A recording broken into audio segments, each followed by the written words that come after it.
Hello, everyone, and we're back with Tracy in LA, the podcast, episode 37. And if you see the laundry basket in the back of my car, that is because I am in between houses right now. That sounds like I have nowhere to live, but that is not true. I just was dog sitting and I have a dance class in LA in a little bit, and then I am driving back to where I actually live outside of LA for a couple days. Then I'm pet sitting again because I'm just pet sitting all the time. So I'm always living all over the city, which is actually really fun. I love it. I'm actually really sad today because I had my last day, maybe my last day ever, seeing the dog that I watch all the time. So my roommate who I live with, my roommates, my friend and her husband, both who are my friends, they have 3 big dogs. So I live with those big dogs. But there's a dog, my dance friend and her husband have a dog, and I've been watching their dog for, I actually don't know how long it's been. I met her in LA through dance many years ago, and then she moved back to her hometown to another state during COVID or right before COVID. She was supposed to move to LA, but then COVID happened, and so they ended up staying where they're from, and then she opened a dance studio there, which is super cool. But then anyway, they eventually moved to LA. I think it was like a year or a year and a half ago, or maybe 2 years ago. I don't even know because time is flying. But I've been watching their dog ever since they officially moved to LA, and it was actually the first dog I watched since I maybe used to watch a dog like 10, 15 years ago or something. Like, I literally didn't even remember like what I should know about watching a dog. Like, do I just leave the food out? Do I put it out at a certain time? How many walks do I give it? Like, that kind of thing. I mean, obviously everybody's different with their dogs, but I remember feeling kind of weird, like asking. It was funny because my friend hadn't even moved into the house yet. She was like about to right after I was done dog sitting the first time I dog sat for them, but her husband was already there, and he was like explaining to me stuff about the dog. And I remember when he said something about, and then she kind of gets the zoomies around this time, and I literally like did not even know what that meant. I was just like, huh? Like in my head, I'm like, huh? But I was just trying to take down all the information, like put it in my phone, and I was like, I'll look that up later. I don't know what that is. Apparently, that's just when the dog is going crazy and super hyper and running around. At least I think that's what it is, because when it finally started happening, I was like, oh, I think that is the zoomies. I think that's what that is. But anyways, that was the beginning of me starting to dog sit again, which I really haven't dog sat for any. Well, that's not true. I have dog sat for other people, my roommates, and for another person a little bit since this dog. But this dog is the main one that I usually watch. And in the beginning, I mean, I loved her from the beginning, but in the beginning, there were some trials. I mean, she really likes to beg for food, and that was something I had to figure out, like, what do I do to calm this girl down? Do I give her some food? Tried that with permission, and that made it worse. But I don't know. Eventually, over time, I don't know if I just got used to her or she got better, because she's kind of like easier than she was before. And I just grew to really, really, really love her and who she is and all her quirks. And I just like love this dog. And I also kind of like staying at this little house that my friends have. And it's not like a little house, but it is kind of, it's not like a massive house. It's like a duplex. So they share the same wall with their neighbor. And I've gotten to know the neighbors a little bit. And I don't know, every house that I watch animals at, I kind of feel like it's also my house. I just feel like I have a bunch of houses. So I get really used to it after a while. If I'm there a lot of times, I feel like it's like my second house or my third house or my fifth house. I mean, I have a lot of houses at this point. But anyway, have really loved watching this dog, and she's moving back to her hometown, which is far away. And this is my last time watching her. And I was there all week, which was nice to have like a good amount of time with her. And I was home a lot, so I was with her a lot, which was good. But then today I was like, oh my gosh, this is it. Like, I'm leaving. Like, I felt sad. Like, I feel like we've gotten closer. Like, she now really follows me around the house wherever I am. Like, she's always kind of done that, but I feel like not as much as this week. It was like anytime I left the room and was in a different room, she was there. She was on the floor next to my feet. She mostly slept in the bed with me every single night, except the last night she sort of didn't. And I was like, oh, girl, like, this is our last time. Like, this is the last time I'm going to be here. But I feel like maybe that was like God's divine intervention to help us separate, because I was going to be separating from her for real. So my last morning, I was kind of racing around, cleaning everything up and trying to get out of there. So I didn't really have a lot of time to process the fact that, like, I'm not going to see her again. And I should be really sad about my friend leaving, except my friend isn't actually leaving. That's the thing. The dog is leaving. It's a long story. So I would be more sad about my friend leaving. But also, literally, I think I hang out with her dog more than her. So I do really like her. We hang out sometimes, but it is kind of funny because I think I do spend more time with her dog than with her. But if she was also moving, I would also be sad about her. But she is still going to be here. But she's not going to be living at that place, and her dog is moving. So it's a confusing story. Anyways, it's just really sad. And I said bye to her, but I was like, I don't even have time to process this because I'm like racing out of the house. And I was actually racing to go to my dance class.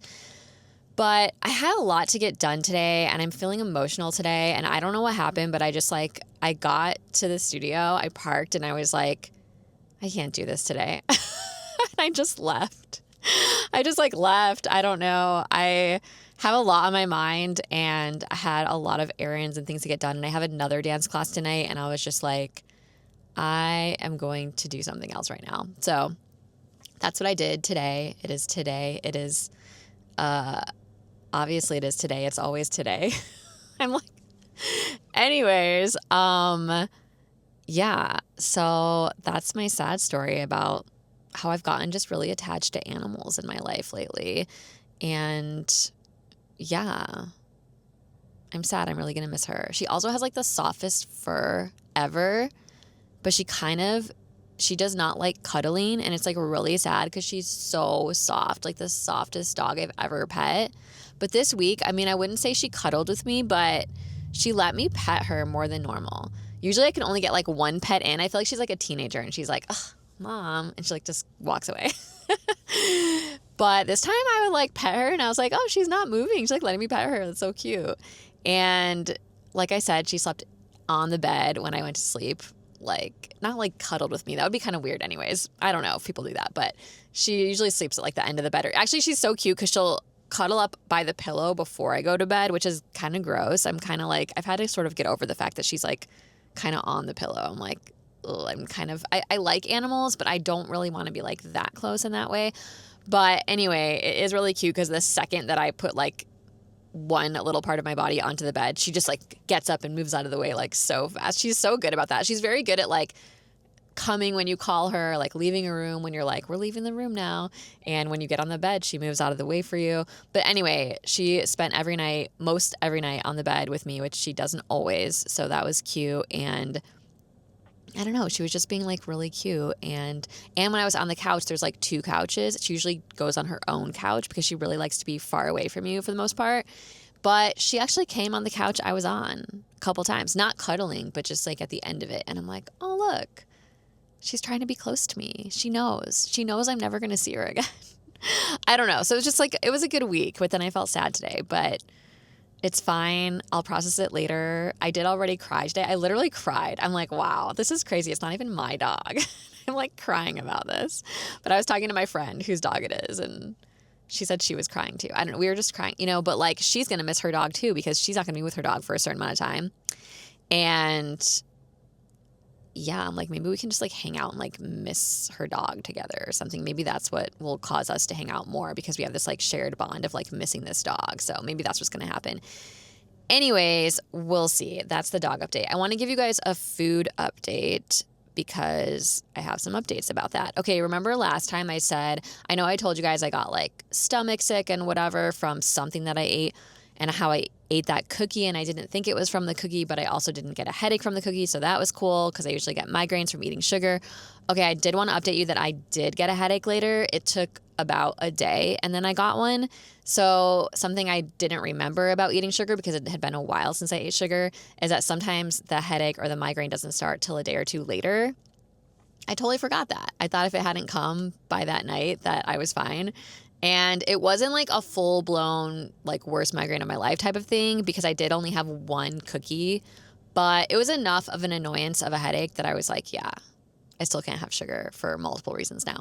However, today, I literally just ate a bunch of sugar, which I'm kind of depressed today. So I think that's why that happened. But yeah, I was in the area. I was in Highland Park getting some stuff done, and there's just this ice cream place there called Magpies. And I've been eyeing that place and looking at their Instagram and their website for a while because they have a bunch of non-dairy ice cream, and I really like non-dairy ice cream, and I can't have dairy. Like I was saying last time, I can't really have ice cream because of the sugar, but I really wish I could. And sometimes I think I should try a different ice cream place to see if maybe that one's fine, as if it's going to matter because it's all sugar. I don't know. But yeah, there's a place called Magpies, and it's not just ice cream. It's like pies. They advertise their pies, and most of them are vegan. And it's like cookies and cream pie and Rocky Road pie. So I guess they're ice cream pies, but for some reason I picture them as more of like a chocolate mousse type of situation. I didn't picture them like hard ice cream, like an ice cream cake. Because when you look at the pictures online, they look really soft, like really soft ice cream, or even just like a soft serve in like an ice cream cone. Like that's what it looks like to me. So, but obviously it has to stay in the form of a pie. So I guess it would have to be really hard, but I was just picturing it more of like a mousse situation. Anyways, I was near this Magpies place, and I've been wanting to go there for so long, even though I keep telling myself I can't go there because of the sugar, and I don't even have my migraine medication yet. I'm going to the doctor in a few weeks, and hopefully I'll get that stuff, but I don't have it right now. So if I get a migraine, I kind of don't have anything to remedy it. It's just going to be like tons of pain. I'm going to have to just lay on my bed in the dark with ice on my head, and it'll probably feel awful for like 2 days. So that's what happens when I eat sugar. But I don't know. I was just in my car, and I was just like, I'm hungry. It's really hot, and I just want to go. I want to at least see where this Magpies place is. I've only seen it online, and I don't even know if it's like easy to park over there or whatever. It wasn't. I passed by, and it wasn't easy to park over there. It took me a while to find parking. I had to park many blocks away, and it's so hot out, like 100 degrees or something, or at least my car said it was like 98, but it was so hot outside. And yet I still, and knowing that the sugar is going to hurt me most likely, I still was like, I don't know. I think I'm just going to walk over there and get something in the heat. I mean, I was like, it was so hot, but I literally walked all the way over there. It was really cute. It was fun to look at the menu. I did post a bunch on Instagram. This is why I can't be an actual influencer or someone who's sponsored, because I'm just like too honest, because I literally posted so much about that place and then was like, yeah, I didn't like it. I feel like no one's going to pay me because I could like something one day and like 2 weeks later be like, I don't like it anymore. That's why I don't think anyone should be paying me to like advertise their stuff, because if I don't like it anymore, I'm just going to be honest. I mean, if I sign a contract, maybe I can't be honest, but that's why I don't want to sign any contracts. I just want to like be myself and tell people my opinions, even if they change, and have God just provide my money, I guess, is what I'm doing right now. But anyways, so I went there, and I guess I already gave away the ending, but I got this like mango lime slice of pie because I normally would have gotten like the cookies and cream or something like not fruity, because I really like ice cream that's not fruity. And if there's a ton of non-dairy options that are like chocolate or other things like that, I would much more be drawn to that. But it was so hot, and I just walked like 7 blocks, and I was just like, something more fruity sounds more fresh and good in this hot weather. So I got the mango lime slice, literally against what the girl at the register told me, because I asked her, do you think I should get the mango lime or the cookies and cream? And she's like, oh, the cookies and cream is really good. And I was like, I think I'm going to get the mango lime. That was so awkward. I was like, why did I ask her? I actually just needed a few more seconds to decide. And like, I was trying to buy time by making conversation. I really think that's what I was doing there. But anyway, I also tried a sample of their like heirloom tomato ice cream. Like, I just had to try that. I was like, what is that? And it was vegan. I'm like, what is that? I was like, is it sweet? And she's like, kind of. It's kind of like a little bit more savory. I'm like, savory ice cream? That is so crazy. I just really had to try it. So I asked for a sample. I do not know how to describe how that was. I tried a little bit, and at first I was like, oh. And then I was like, oh, no, I do not. There was another person that tried it behind me after I got my stuff. I heard them trying it too, because probably everybody wants to try that. And they were like, it tastes like ketchup. And I was like, I tried mine again because I did not eat much of it. I did not eat as much of the sample. It was like in a little cup and I only ate one tiny taste because I was like, that's enough for me. But when he said it tasted like ketchup, I tried it again. I was like, does it taste like ketchup? I'm like, kinda. It kinda does taste like a cold frozen ketchup because ketchup has sugar. So I guess it's a little bit like that. Anyway, I don't recommend it. It wasn't like the worst thing I ever tried in my life. It wasn't like I was going to throw up from it or anything, but I was just like, I don't know why anyone would choose this above any other flavor. That is for sure. But it is interesting and it is a topic of conversation. But anyway, got the mango lime one.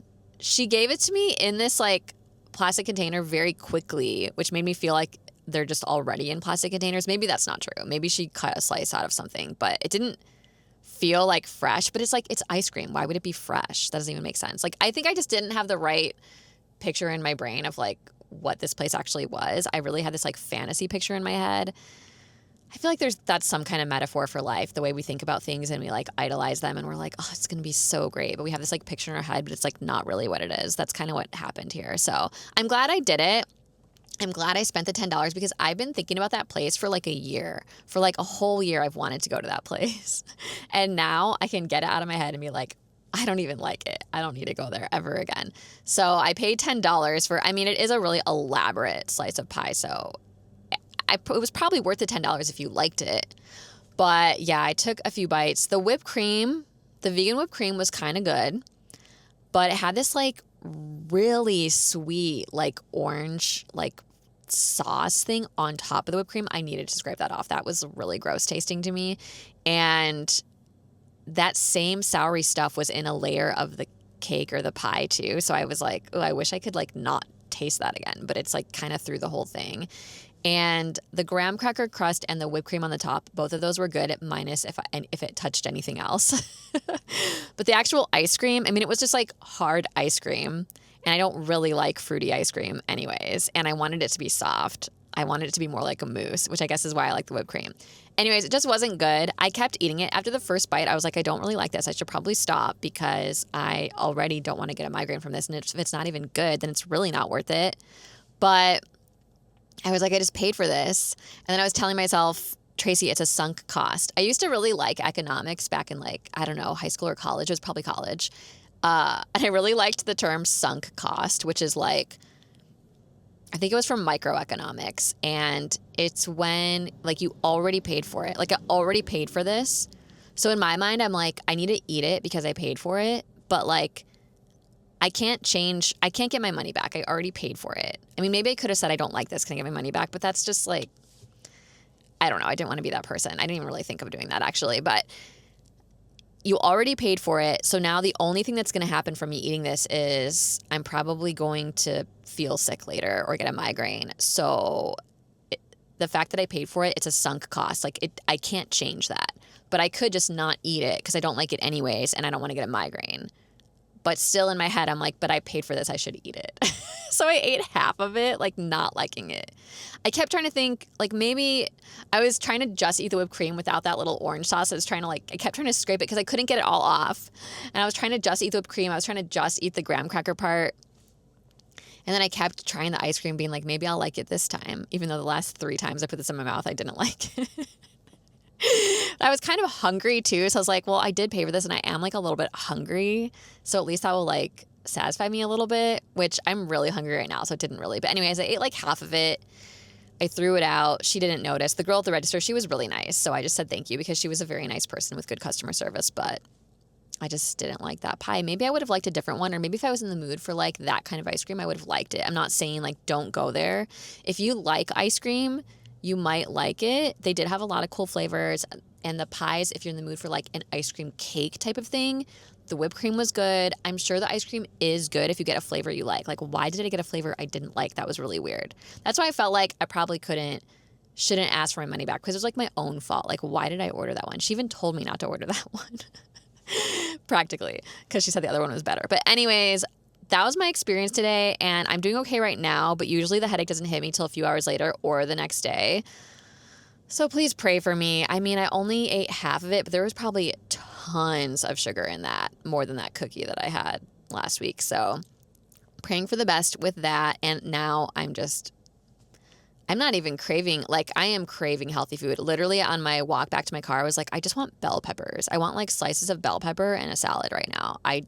Sugar sounds so gross to me, and that did not taste good. And maybe that cured me of my sugar craving because that was so gross and it was sugar. And now I feel like I don't want sugar, but it might just be today that I don't want sugar, and I might still struggle with this. But anyways, okay, my other exciting food update though is I think I can have cheese. Okay, I've been experimenting with this for a bit because I sort of can't have dairy, and I wouldn't say I can have like a whole glass of milk. I mean, I haven't tried that, but I've been experimenting with cheese here and there, and I've been like fine.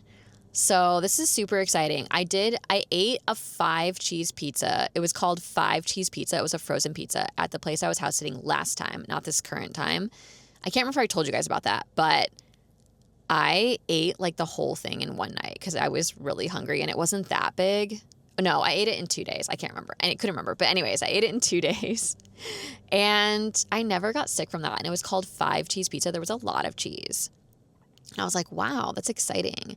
I mean, it sort of made me think maybe I don't even always like having all the cheese on a pizza, because there's a lot of cheese on pizza, especially a pizza like that. And I'm used to eating pizza without cheese. And I started thinking maybe I sort of sometimes like it without cheese. But it is interesting that when you eat it with cheese, it's so much more filling. I was like, oh, wow, I ate a few pieces and I'm so full. Usually I want to eat way more than that, but that's because I take off the cheese, I think. Anyways, this time I was house sitting and they had DiGiorno pizza, which I didn't even know that still existed. That reminds me of when I was a kid, there were commercials that were like, it's not delivery, it's DiGiorno, because it's supposed to taste as good as delivery or something. And it's funny that we used to call that like delivery. I'm like, I don't think people like use that term anymore. Like, it's not delivery, it's DiGiorno. Anyways, they had a DiGiorno cheese pizza with cheese and the crust, stuffed crust with cheese. It seems like every time I'm at people's houses, they don't just have regular pizza with cheese. They have some sort of pizza that has like extra cheese on it. Like the other one was 5 cheese pizza, and this was like pizza with stuffed crust with cheese. But I was like, I sort of want to experiment with this. Oh, first, this is what I did. First, they had this frozen thing from Trader Joe's that was called butternut squash risotto. And it looked really good. It was my first night at the house, and I hadn't gone grocery shopping yet, and I needed to go grocery shopping the next day. But I was so hungry for something savory, and that looked really good. And I was looking at the ingredients on the back, and it was like a lot of cheese, cream and cheese. And I was like, well, this would be an interesting experiment. But I wasn't really doing much the next day, and I was like, I sort of want to try it. So I made it in the microwave. It was one of those kind of situations. And oh my gosh, it kind of tasted like eating like a broccoli cheese soup kind of situation, even though there wasn't broccoli, but it just was like that sort of vibe. It was very cheesy, but then there was like rice and then the butternut squash. But oh my gosh, it was so good. It filled up this huge bowl. I thought for sure I was just going to eat some of it and I would save it for the next day. I ate that whole thing. I was so hungry and it was so good. I was like, oh my gosh, even if this hurts my stomach, I think it's worth it because this was so good. And then it never bothered my stomach at all. Even through the whole next day, even through the whole week, I was like, wow, that never hurt me. And I was talking to my mom on the phone the next day, and she was like, okay, Trace, well, take it easy, though. Don't just start eating, like, tons of cheese. Like, you never know. Like, you eat something else, and then it's going to be way too much or whatever. I'm like, yeah. And then the next night, I had, like, that cheese pizza with the stuffed cheese crust. I was like, I think I'm fine. I think I can have cheese now. So I also ate that pizza, which the cheese in the crust, that was too much cheese. I like cheese, but like, I want my crust to be crust. I don't want my crust to have soft, melty, weird stuff in it. Like, I just want it to be crust. But the cheese on the actual pizza, it was really good. But that was very filling. That was a lot of cheese. Ate like half of that night, ate the next half the next day, and never had problems, never had an issue. My stomach didn't hurt. I was fine the whole week. So I'm like, I think I can have cheese. Maybe I'm going to buy macaroni and cheese or something because that would be exciting. So anyway, I'm very excited about this. I still might not just like eat tons of cheese anywhere I go, even though I'm pretty convinced I can have it. But at least now I know if I eat a little bit of cheese somewhere, I'm definitely going to be fine. I might not eat like a whole cheese pizza out with people just in case. Like, I just don't want to take any risks. But yeah, I think I'm fine. So that's really exciting. I was also going to talk about non-alcoholic beer. I had a lot of food updates. A a lot of times when I'm house sitting, people have non-alcoholic beer, which I guess has just been trending for a while. And I usually try it because I'm always curious, like, what does this taste like? I used to never even like the taste of beer at all. When I very first tried beer, like many, many years ago, I was like, ew, like, why would anybody like this? It's so gross. But then I tried certain brands or certain kinds of beer, and I was like, okay, I kind of like this beer. So there was a time in my life when I would have a drink every once in a while. I've never been someone that like drinks regularly, but I would go out with friends and I would have like a beer or a drink or a glass of wine or something like that. In later years, everything has started to hurt my stomach. So it's not so much that like I'm against having a drink. I don't want to get drunk. So that's something I've always tried to veer away from. There's been a few times in my life, mostly when I was younger, that I was maybe borderline drunk. I wouldn't even say I was actually drunk, but it was like I had 2 or 3 drinks. And for me, that's like a lot. And I definitely felt like really tipsy. And I would not recommend that I do that again ever. But now I can't even have like 1 glass or half a glass of something because I will feel sick to my stomach. It does not go well with me, so I just don't have it at all. But non-alcoholic beer, I've been trying that different places, and sometimes I really like them, and sometimes I don't like them at all. And I'm like, ugh. It's kind of just like regular beer. Some kinds I like, some kinds I don't. But anyways, it's like 0.05% alcohol or something like really, really small, where there's like, it's probably kind of similar to like decaf coffee, how it has a very minor amount of caffeine still. I think it's that type of thing. So for me, it still gives me like this tiny, tiny, tiny, tiny little buzz. Not really. It really doesn't. But there's like something about it. It still kind of tastes good, and it kind of gives me like a little bit of something. So I've been enjoying that. But if you have one a day for like a few days, which is what I did, something like that, I think it makes me gain weight.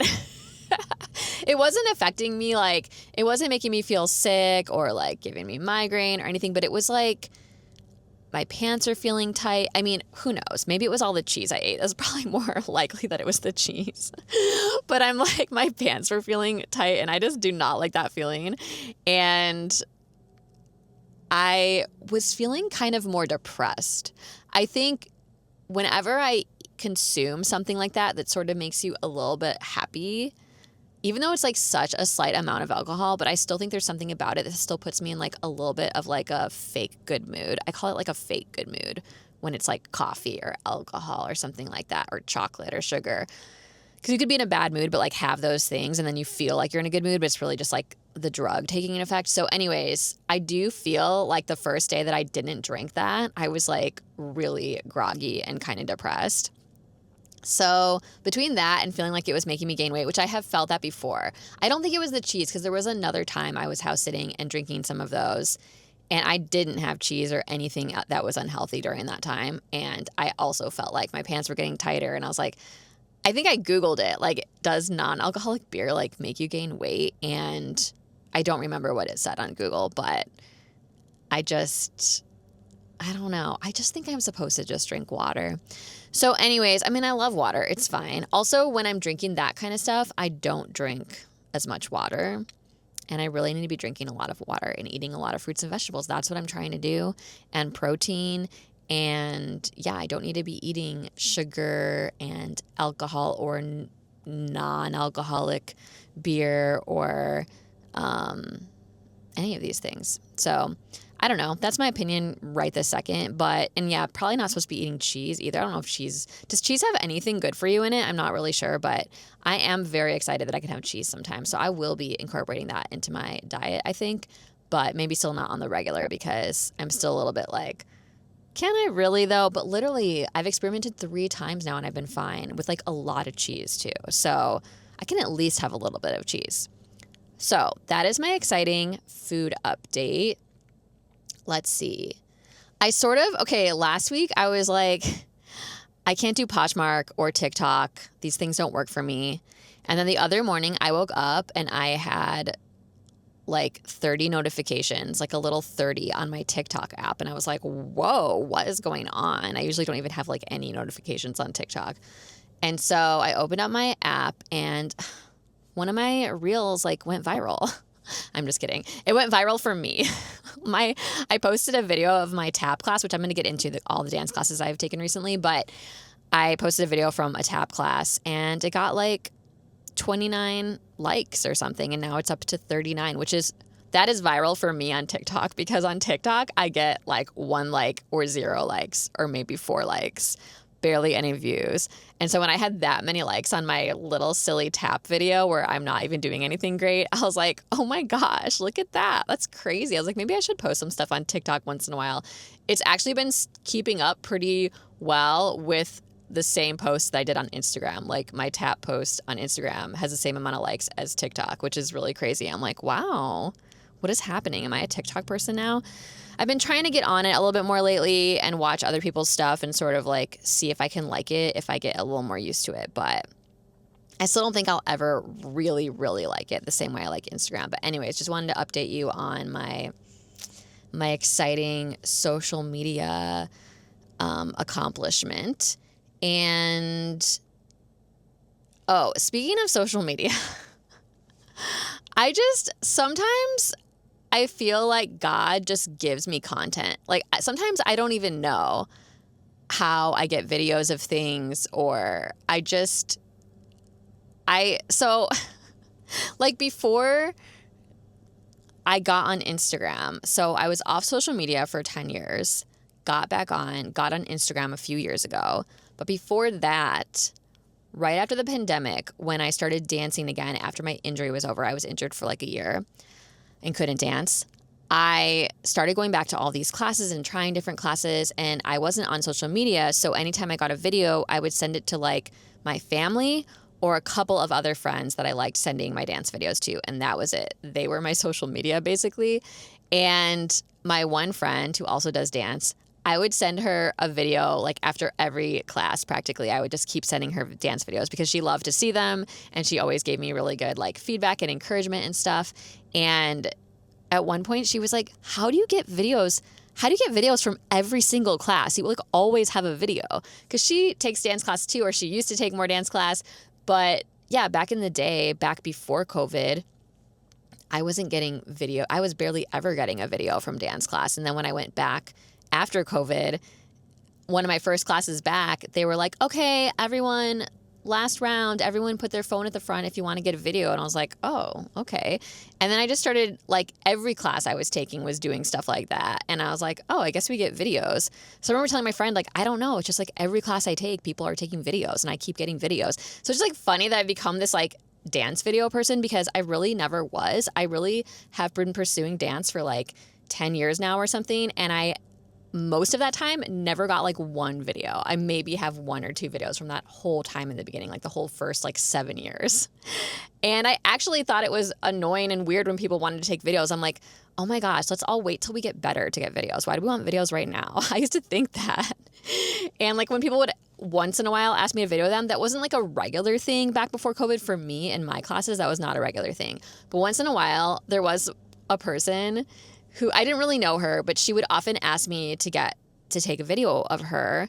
And I never asked her back to take a video of me, because I was like, why would I want a video of myself right now? Like, I'm still learning. Like, I'm trying to grow. Like, I don't need a video of myself. Like, once I get good enough that the teacher wants a video of me and like calls me out in a small group, and like, then I want a video. Like, I don't want a video of myself right now, you know?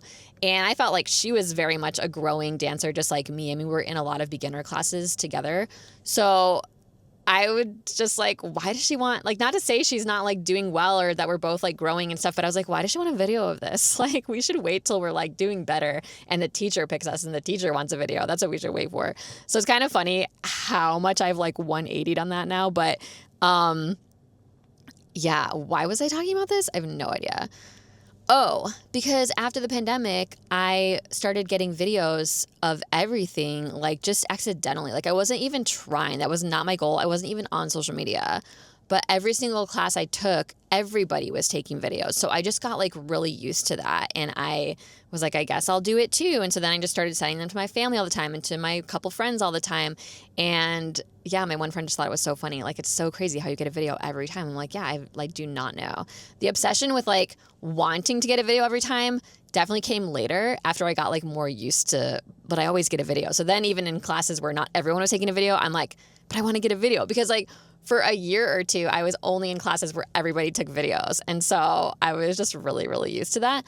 But it's just funny because I felt like God gave me all this content, but I wasn't even trying to get it. Like I didn't even care about videos, and I'm not even like a big camera person. Like I did used to like making videos when I was younger, but I've never been someone that like takes pictures of everything, or I always felt like that would take you out of the moment. I was just never that person. So it's like really funny that I sort of became that person. And there's just a lot of times when people get videos of me that I don't know that they got, or just things that happen where all of a sudden I have this content and I'm like, how did I even get this? You know? So this happened the other day when I was house sitting, because there are these worker guys doing some work in the yard at this house. And so they were needing me to like move cars around, like my friend's car and my car from the driveway and all this stuff. And it was kind of like this whole ordeal. So I was doing that and trying to like navigate getting the cars at the right position and drive back in the driveway like afterwards or something. And so I got out of my car for a second as I was trying to figure out if like it was all the way into the driveway or not. And this random guy just passing on the sidewalk, maybe some 20-year-old guy. I don't even know if he lived in any of those houses. He was just like walking on the sidewalk. And he really seems to be wanting to get my attention. And like, I don't know why. And so I'm like looking at him, like waiting. And he's like, look over there. And I'm like looking, and I don't know what he's talking about. He's like, look, in the tree. And I look up, and there's just this, if you watch my Instagram stories, you saw it, but there's just this garbage bag up in a tree, like a full garbage bag of garbage, not like just the bag, like a full garbage bag of garbage up high, stuck in a tree. Like when something gets stuck in a tree, like a kite. A kite gets stuck in a tree, not a garbage bag, a bag of garbage, a whole bag of garbage, like heavy. I mean, I don't know, maybe it was recyclables, maybe it wasn't heavy, but it was full. A full garbage bag was all the way stuck up in the top of a tree. And this guy is just like laughing. He's like, look at how crazy that is. He's like, the garbage truck like did that because it was garbage day. I do think the garbage truck in their area is crazy because all of their bins are like broken. Like one time my house sat and the recycle bin was fine. And then after the garbage truck came, it was like all like had this huge crack on the top of it. And I was like, man, I feel like this garbage truck is kind of like overly vigorous or something. Like I think it's like breaking bins and stuff. And apparently it's getting garbage stuck all the way in the top of a tree. I'm like, what is happening? So it was just so funny. This random guy just passes by, points it out to me. We both laugh for a second, and then he just keeps walking. And I'm like, well, obviously I have to get a picture of that. That is so crazy. That's like the craziest thing I ever saw. So I got a picture of it, and I did post it on social media. I posted on TikTok because I'm like, okay, now that I go viral on TikTok, sometimes maybe this will go viral. It has not at all. I think it got like 10 views and no likes. I don't even know if it got 10 views. I think it got like 3 views. I tried to use this I don't know what it's called on TikTok, but there are these like preset things that you can choose where the music comes with it and it does this little editing thing for you and you can choose different ones. So I went through those and I picked one of those because I'm trying to like figure out TikTok. And yeah, that did not help anything. It probably would have been better if I just did my own thing with it. But anyways, posted that and I was just thinking that is so funny. I feel like God is always getting me good content for social media. I swear that guy was like an angel, like a social media angel that passed by me because I didn't seem like he lived, like he wasn't going into a house and he didn't have an animal. He wasn't like walking a dog. I was like, who was that random guy? He just walked by. I just happened to be getting out of my car because I was moving the cars around. Otherwise, I wouldn't have been outside. I would never have looked over there and seen that garbage. He just had to get my attention and point it out just to point it out. He did not say, and what's your name? And I live over here. I mean, there was like literally nothing else we talked about. He just pointed it out. We laughed and then he just kept walking. And I'm like, who was that person? I really felt like he was an angel.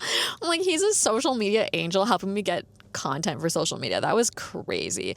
Anyways. Oh, and one other thing about my house sitting house from this week because I forgot to tell you.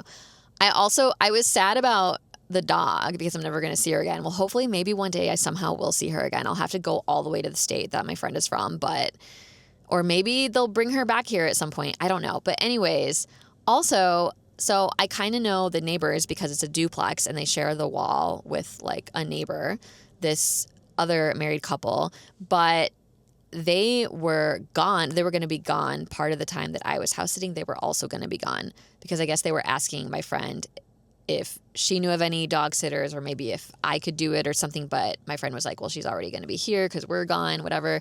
So anyway, we didn't know. My friend had told me this, that they asked her, but like we didn't know if they found someone or what happened.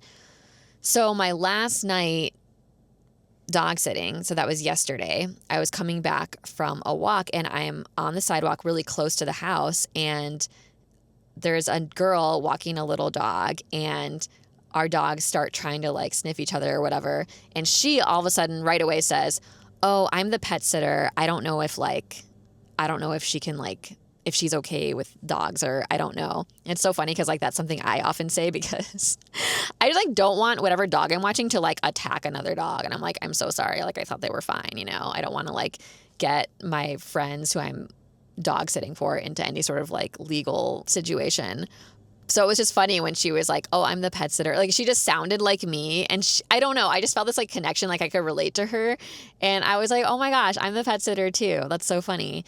And she's like, oh, and I'm like, yeah, I don't know either. I don't even know either if like, I think she's fine, but yeah, let's just be safe. So we were kind of keeping them from each other.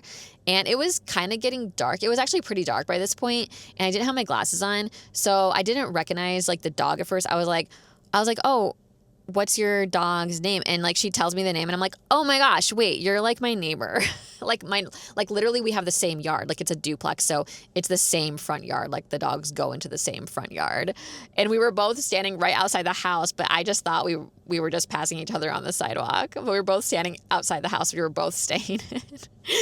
And I was like, oh my gosh, wait, you're like my neighbor. Like this is where I'm staying. I'm watching this dog. And she's like, oh my gosh, that's so crazy. So then we introduced ourselves to each other, and she was just like so nice. I really liked chatting with her. And then we just went inside, and I was like, oh, I'm kind of sad because I'm leaving in the morning, and she's like really cool. And it would have been fun to have like a neighbor friend and watch our dogs together or whatever. I almost was like, you want to come over and like watch a movie or something? I feel like, I know last episode I talked about how I feel like a little kid sometimes. I sort of felt like a little kid in that moment. Like both of us are pretending like we have these houses. I mean, she might actually have a nice house. She actually said she lived like not that far away, so I don't know her situation, but I just feel like, oh, we're both living in this nice house situation and we're like neighbors. It just, I don't know, it felt like I was in college and she was like my roommate from down the hall. Like that's what the vibe I was feeling, because she also seemed young and like I felt like we both had a similar energy, and I was like, kind of want to like hang out with her. But yeah, then we just both went in, and I texted my friend. I was like, oh my gosh, the pet sitter next door is like so cool. I wish we could be friends, but I guess we can't. It's kind of sad, but maybe you can be her friend because like she was still going to be there a few more days when my friend is actually back. So I was like, I guess she can be your friend for a little bit. Anyways, so sad about that too, but it's okay. God seems to just have me meet people very easily these days, and there will be other friends and people that I'll meet. But I just thought that was like a fun situation. I'm like, oh, it's kind of fun that we're both like watching dogs like literally in the same like building sort of next to each other. Anyway, okay. Oh, money update. I don't know. I don't even know what my money is right now. I did look at it kind of recently. I think I'm like $200 or $300 in the negative, something like that, which sounds bad, but I'm about to get my money from dog sitting. Haven't got that yet. So I will be in the positive very soon in the next few days.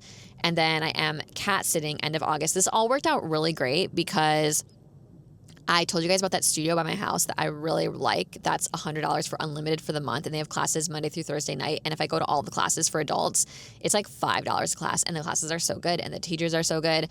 So I'm super excited about starting that, but they happen to be on a break, like a summer break, just the last 2 weeks of August. So that worked out so great because I've mostly been house sitting this whole time, and then someone else asked if I could watch their cats the last week of August, basically. And I'm like, oh my gosh, it's so perfect because once again, I'm not starting back at my studio till September, and where this person lives is closer to the studios and stuff. So the studios in LA, like the normal ones I go to. So that works out really great since my studio isn't even starting till September. So anyway, have that little job too. So I'll get a little bit of money from that.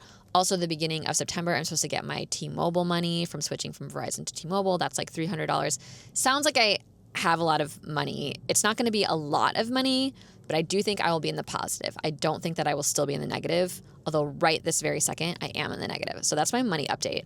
Okay, mostly I want to talk to you guys about my dance class update. But, okay, because I mostly want to talk about dance classes, I think I will also give you my movie update. Oh my gosh, how are we already at 45 minutes? That's crazy. Okay, quick movie update, then dance class update, and then that'll be it. But I watched Ice Princess. Okay, so Hayden Panettiere, I always want to say Panettiere, and I don't know why, but Hayden Panettiere, she died, okay? And Michelle Trachtenberg also died recently. This is very sad. I was never like a huge, crazy, like Hayden Panettiere fan necessarily. I don't even think I've seen like all of her stuff, but maybe I saw Bring It On, or I know I've seen, I guess she was in Heroes. I was actually an extra on Heroes, I think a couple episodes. I don't really remember what the episodes were, but I know that I was on that set. Anyway, just like seeing anybody who's a celebrity or not a celebrity, anyone who's like around my age or that grew up in the same era as me, and then you hear that they died, it's just like, it just feels really sad. Even if you don't know the person, but they're a celebrity that everybody knows, just feels really sad. I mean, I'm sure everyone can relate to that. So when I heard about that, I was like, wait, what was she in again? And so then I'm like looking up all her stuff, and then I'm like watching all these interviews with her when she was like little, and she's like so cute. And I'm like, oh my gosh. And then I was like, oh my gosh, have I seen Remember the Titans? Like, I know that movie, but I feel like I don't know if I actually watched that whole movie. And that movie looks good. I do want to watch that. I still haven't watched it. But anyways, I was in the mood for Ice Princess because I was like, I don't even know if I've actually seen Ice Princess. And I also like Michelle Trachtenberg, who also died recently. And the reason I like Michelle Trachtenberg is I didn't really know that much about her when I was young. I guess she was on Nickelodeon and stuff, but when I was little, we didn't have cable and we didn't have Nickelodeon. And that, you guys probably don't even know what I'm talking about, but in my day, when I grew up as a kid, I know there's a lot of teenagers listen to this podcast, so you probably like don't know what I'm talking about, but we didn't like stream shows online. We had like a TV that looked like a box, and there were just not that many channels, and everybody watched the same shows. And then cable came out. I don't actually know when cable came out, but that was like, and you had to have money to pay for cable, and then you could get all these like extra shows and like special shows, but you still had to watch them at the time they were on. It wasn't like it was streaming. So like Disney and Nickelodeon and those channels were special on cable. So we only had cable for, I feel like we had cable for like a few months. We got cable one time, and then my mom got rid of it. I don't know, like it wasn't worth it, or maybe it was putting us in front of the TV too much or something. So I really only watched those shows when I was at my friends' houses, and it was very exciting. I was like, oh my gosh, they have Nickelodeon. So cool, you know? So I really liked Nickelodeon, like more than Disney back then. And I think Michelle Trachtenberg was on a Nickelodeon show, I think. Anyways, yeah, no, she totally was, because, okay, so when I was young, when I was like 9 years old, I met a girl from my church who was really into like pursuing acting, like at 9 years old. Like her mom, I was at her house once, and her mom said to me, Tracy, what do you want to be when you grow up? And I was like, a teacher, because I thought I wanted to be a teacher. I mean, I do want to be a dance teacher, sort of. But she was like, oh. And then she said that her daughter wanted to be an actress. And I was like, oh my gosh, wait, I didn't know we could want to be an actress. I think I really did want to be an actress, but I didn't know that I could admit that. I didn't know I could say like that I want to be an actress. I didn't know you could actually try to be an actress. I thought that was just like, certain people get like lucky and that's why they get to be actresses or actors, which is actually probably more realistic to what it actually is. But my friend and her mom kind of put this idea in my head that I could actually try to be an actress as well. So I kind of learned all these things about pursuing acting from her. Like she was taking acting class, and she had this like hotline. So this was like, you know, I was born in '83. So I don't know. This was in the early 90s. So there was this hotline you could call. So we lived in the Chicago area, and there was a hotline you could call and find out about different sort of like auditions and stuff. And they were for like movies and TV shows, because they did some of that in Chicago, or they had some castings in Chicago and that kind of thing. So my friend would call this line, and you know, you'd write down like the information and which ones you want to go to and stuff like that. So I started doing that too. And basically one of the movies they were holding auditions in Chicago downtown was Harriet the Spy. And that's the movie that Michelle Trachtenberg ended up being Harriet in. But at the time, they were auditioning mostly for Harriet, I think. And I don't know why they were holding these like open casting calls in all these major cities, if they were just trying to like bring attention to it, or if they were actually legitimately looking for someone and didn't know who they wanted. I don't know why they did it like this. I definitely felt like it was real, but maybe it wasn't. Like maybe it was just a big like advertising thing. I mean, that hotline was real. It was for real stuff. But when it was like a really big movie like that, I'm like, are they really looking for someone through this method? Just really having these casting calls all over in all different cities? We'll never know. But anyways, my mom did take me to that audition, and it was really fun. I don't remember if it was that audition or another one. I went to 2 different movie auditions. One was for, I think, the movie Great Expectations, which I think you were supposed to play like a young... Who was in that? Who was the main? Gwyneth Paltrow. You were supposed to play like a young Gwyneth Paltrow, which I didn't look like. But technically, I had the descriptors, like it was like blonde hair and blue eyes, and I fit the age range. So I did audition for that as well. So I don't remember if it was that or Harriet the Spy, but whichever one was my first one. We didn't even know that I needed like a picture, like a headshot or anything. Like we didn't know anything. We were just starting out this process, my mom and I. And I remember so I grew up in the suburbs, and we literally were downtown Chicago, which is really crazy with parking and getting around anywhere. And we got to the auditions, but they were like, you need a picture. And we did not know what to do. And I was like, Mom, we got to get a picture. We went to some random, I don't know if we went to like a Walgreens or something. We literally got a passport picture.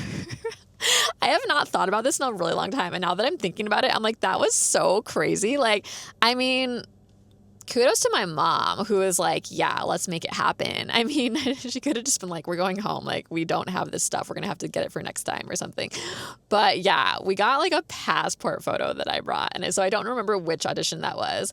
But the Harriet the Spy auditions, it was pretty fun. Like, it was a few of us. Or maybe there was like 5 or 10 of us in a line in front of this like casting panel, and we all had to go down and like read these lines from the movie, and we each read them, and then they would ask certain ones to stay and everyone else left.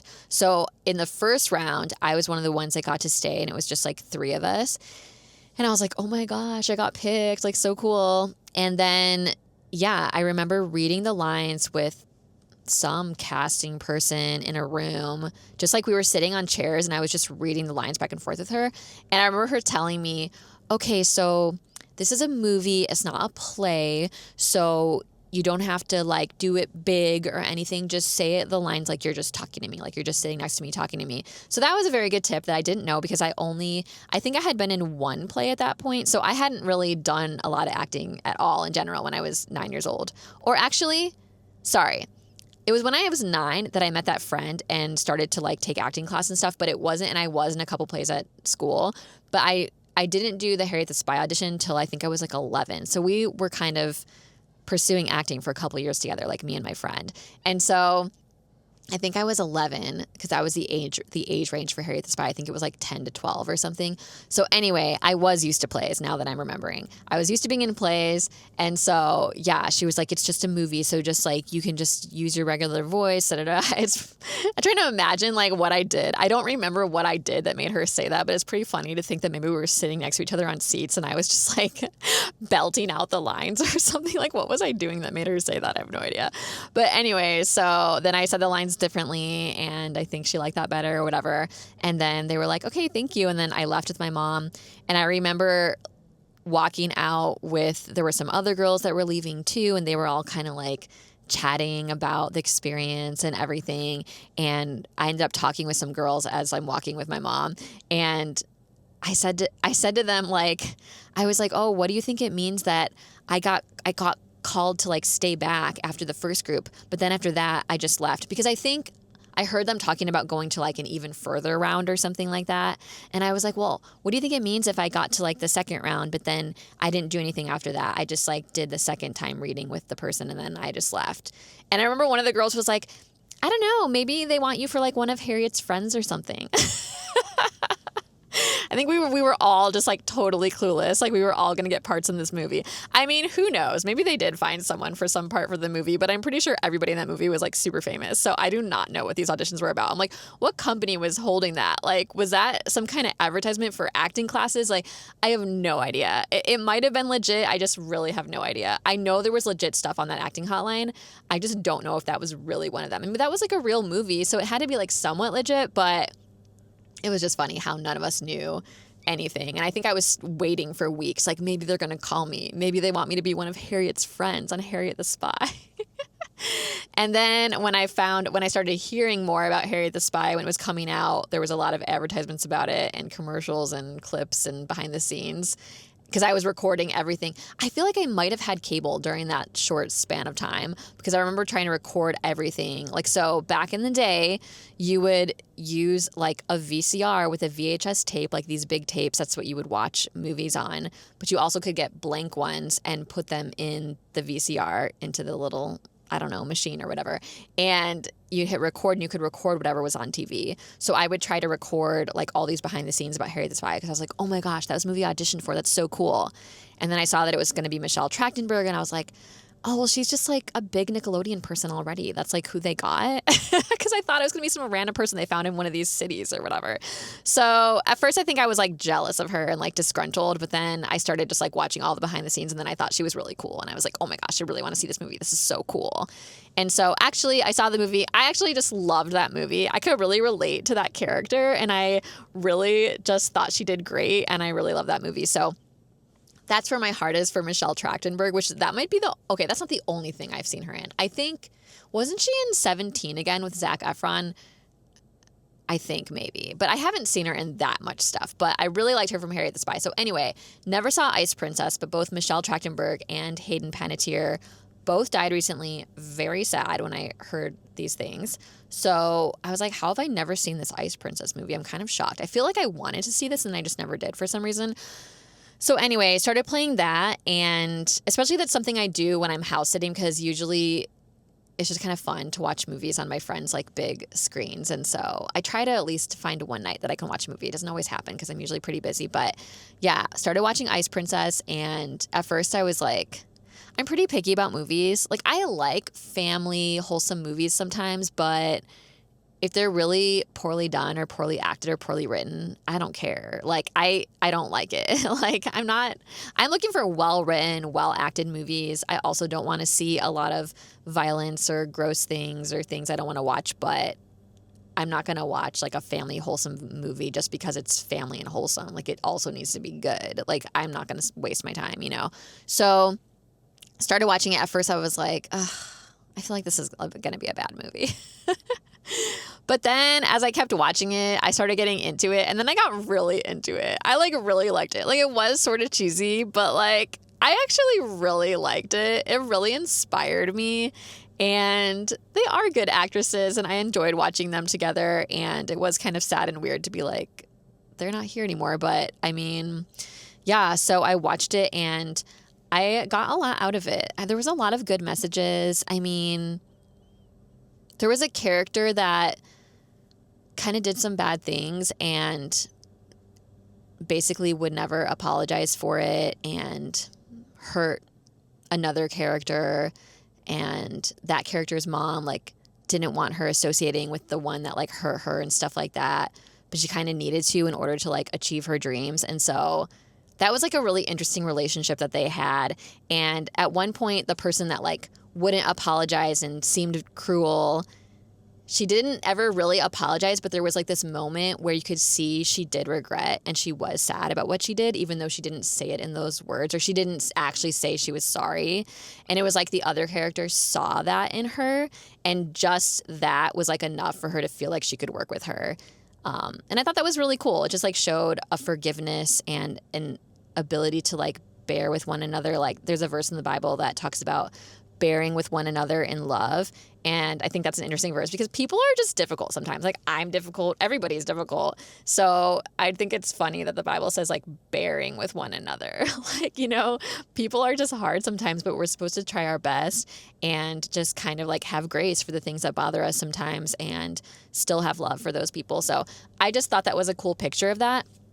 And there was this other moment where like the coach says to the girl, she's at like her final like really big competition. It's an ice skating. Okay, sorry, I didn't talk about what it was. It's called Ice Princess. They're like ice skaters, and there's like a snobby girl, but then she sort of becomes not snobby as much. And then there's the main girl who doesn't know she likes ice skating as much as she does, but then she ends up liking ice skating a lot, and she ends up getting really good. And so she's being coached by this person, and in the big last like competition or whatever, the coach gives her earplugs and is like, you should put these in your ears. And the girl's like, what? Like, why? She's like, you need to be in your own bubble. Like, you just got to be in your own bubble performing. And I thought that was really interesting because I was thinking as I was watching that scene, like, no, but don't you would want to hear like the cheers. Like, I know when I've done acting and stuff, when you're on stage or dance, the cheers of the audience really help you to like dance or act even better because you're hearing like, or if you're acting and the audience like gasps or something, like anything the audience does, you could like feed off that and be better at what you're doing. But the way she was explaining it in the scene was like, you don't know how the audience is going to react, and you don't want it to affect you in the wrong way. Like, yeah, technically it could affect you in a good way, but you don't know. And so it's like, if they aren't cheering in the right moments, or if they aren't, you just have to be in your own bubble, just doing your best and not worrying about like their response. And that was kind of what she was implying by like wearing the earplugs. And I felt like God just like really spoke to me in that moment, because God keeps telling me to stop checking like the statistics and the analytics on my podcast and stuff, because it sort of gets me down, because I'm like, why am I even doing this? Like, nobody's listening, or not that many people are listening, or especially the way that Spotify does it now. When you first go into like the Spotify for Creators webpage and like sign in, it didn't used to be like this, but now the first page of analytics just says like 10% down more than normal. Everything's about whatever normal is, which is just like your average for your show or whatever, but it's like, this much down percent of normal listeners, this percent down of people who engage. Like, it just like blares at you in these big numbers, like negative 20%. It didn't used to do that. That's not how they changed the whole format like recently. And I'm like, man, this is depressing. And I just felt like God was speaking to me as I was watching the movie, just like, girl, put in your earplugs, because I've called you to do these things, and I don't need you like having a different level of confidence or doing it differently based on how people are responding, or if there's people responding, or if there's people listening, or whatever. I just want you to keep going. So I sort of felt like God was speaking to me through the movie, like, put in your earplugs, girl. Like, stop looking at all that stuff and caring about the audience so much. Like, I do care about the audience, but basically just caring about like how they're responding, that kind of thing, because I just think God wants me to do this anyways. And so, yeah, that was just like a cool moment. I really think God speaks to us through all different ways. I think I talked about this last time, but if you're kind of listening for him, I feel like he does speak through movies, books, obviously the Bible, but there's like tons of other things he speaks through too, or just like other people in your life might say something and you're like, wait, something about that is sticking out to me. I feel like maybe God's trying to tell me something through that, or just a circumstance happens and you're like, I think God's trying to speak to me through that. So it's just something to look for that I think is interesting. That's part of how I live my life with God, is like kind of listening for how he might be speaking to me through different things. So anyway, I really liked that movie. By the end of it, I was so inspired, and the credits were going, and I was like, oh, yes, I need to work on my turns. Just because like she gets so good. I love movies. I love movies about sports where it's about somebody like working really hard and getting really good by the end. What's that? There's a movie, there's like a tennis movie. That tennis star, why am I blanking on her name? But there's a movie about it, her life. That movie was like, oh man, that inspired me. And I don't even care about tennis, but just like any movie like that where people work hard and they get really good at something, I'm like, oh, I love it. I love it, because I just want to do that so bad. But anyway, okay, now I want to talk about dance. Wow, part 2, I guess, because I'm going to keep going, but I feel like it's a part 2 because we're already at an hour, which is so crazy. I'm like, and I do not want to be late for my dance class, so I need to pay attention to the time. But anyways, I want to talk about my dance classes that I did. I've been changing it up a little bit, going to some different classes. And so I told you guys I was getting ready for that 90s night, like that 90s theme dance night. And I kind of had this like bright neon shirt that I tied in a scrunchie on the side. And I had these neon scrunchies. Not that 90s is necessarily neon, but that's kind of what I was picturing for some reason. And then I did like the scrunchy socks, and I felt like I had a really good 90s look. And I was picturing like Stephanie from Full House, like wearing this. And I was thinking, is that 80s or 90s? Because I really remember 90s more than 80s because I was like really, really little in 80s. Like I was 7 at the end of the 80s or 6. So I really am like, no, I grew up in the 90s. I was a kid in the 90s. Like I know what they wore. Like I can do it. And I really was picturing like Jodie Sweetin, Stephanie from Full House in the original Full House. Like I'm like, she would have worn this outfit. I know it. So I felt very 90s. And then I got to the event and I was like the only one that went like that version of the 90s. So then I was second guessing myself like, wait, is this 80s? I literally bought these socks on Amazon and it said 90s socks. Like I know these are 90s, but everybody else went kind of more like, I don't know, maybe I went like the kid version for the 90s because I grew up in the 90s and probably a bunch of other people there didn't actually grow up in the 90s. And so they went with like a more adult version from the 90s. They all looked more like hip hop and dance version of 90s, which I also know that too. But for some reason, I didn't think of that. I just thought of like this kid Full House version of the 90s. And so when I was there and I was like seeing more people come in, I was like, oh my gosh, I'm kind of like embarrassed that this is what I'm wearing and everybody else looks like much more like they're ready for like a cool hip hop dance class in the 90s. And I look like I should just go on the cast of Full House and be Stephanie's friend. And literally a woman told me at the end of the night, she was like, I saw you dancing. I was like, look at that girl go, but I thought you were like a kid for a second. She said that to me. I was like, I look like a little kid right now. This is crazy. Like at first I thought it was fun and then I was like, okay, I actually feel sort of weird. But I was feeling weird in the beginning and I was just praying about it in my head. I was like, God, I'm kind of embarrassed that I'm wearing this and I'm the only one that looks like this. I really thought there would be some other people doing this vibe. And, the worst thing is like to get dressed up for some sort of costume thing and then like nobody else does. But the second worst thing is that it's like a totally different vibe from how everybody else is doing it. But I felt like God was encouraging my head, like, girl, you're good. You're bright. Just own it. Just be your bright self. Just be your bright self in this dark room. Like, I mean, like just to like own it and be like, have fun. This is what I chose to wear. Have fun with it. And I was thinking to myself, I guess I'm just going to be a star because I'm going to stand out so much. And I mean, I'm like being sarcastic to myself, but I'm just like, I guess I'm going to be a star. I literally said that to myself in my head sarcastically. I guess I'm going to be a star. I say that kind of thing to myself when I get nervous about doing the wrong thing, like on stage. Like if I'm dancing on stage and I do something wrong, I tell myself, and I tell this to other people, like, well, I guess you'll just accidentally be a star then because it'll look like you had a solo part. No one will know. So I say that kind of stuff to myself to like make myself feel better. So I was just like, I guess you're going to be a star because you're just going to stand out so much.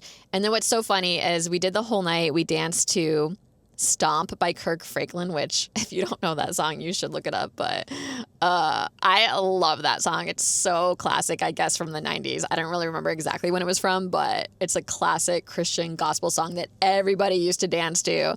And I love it. And I haven't danced to that in forever. And so, I mean, I don't know if I ever did like a formal dance to that, but we definitely like danced to it.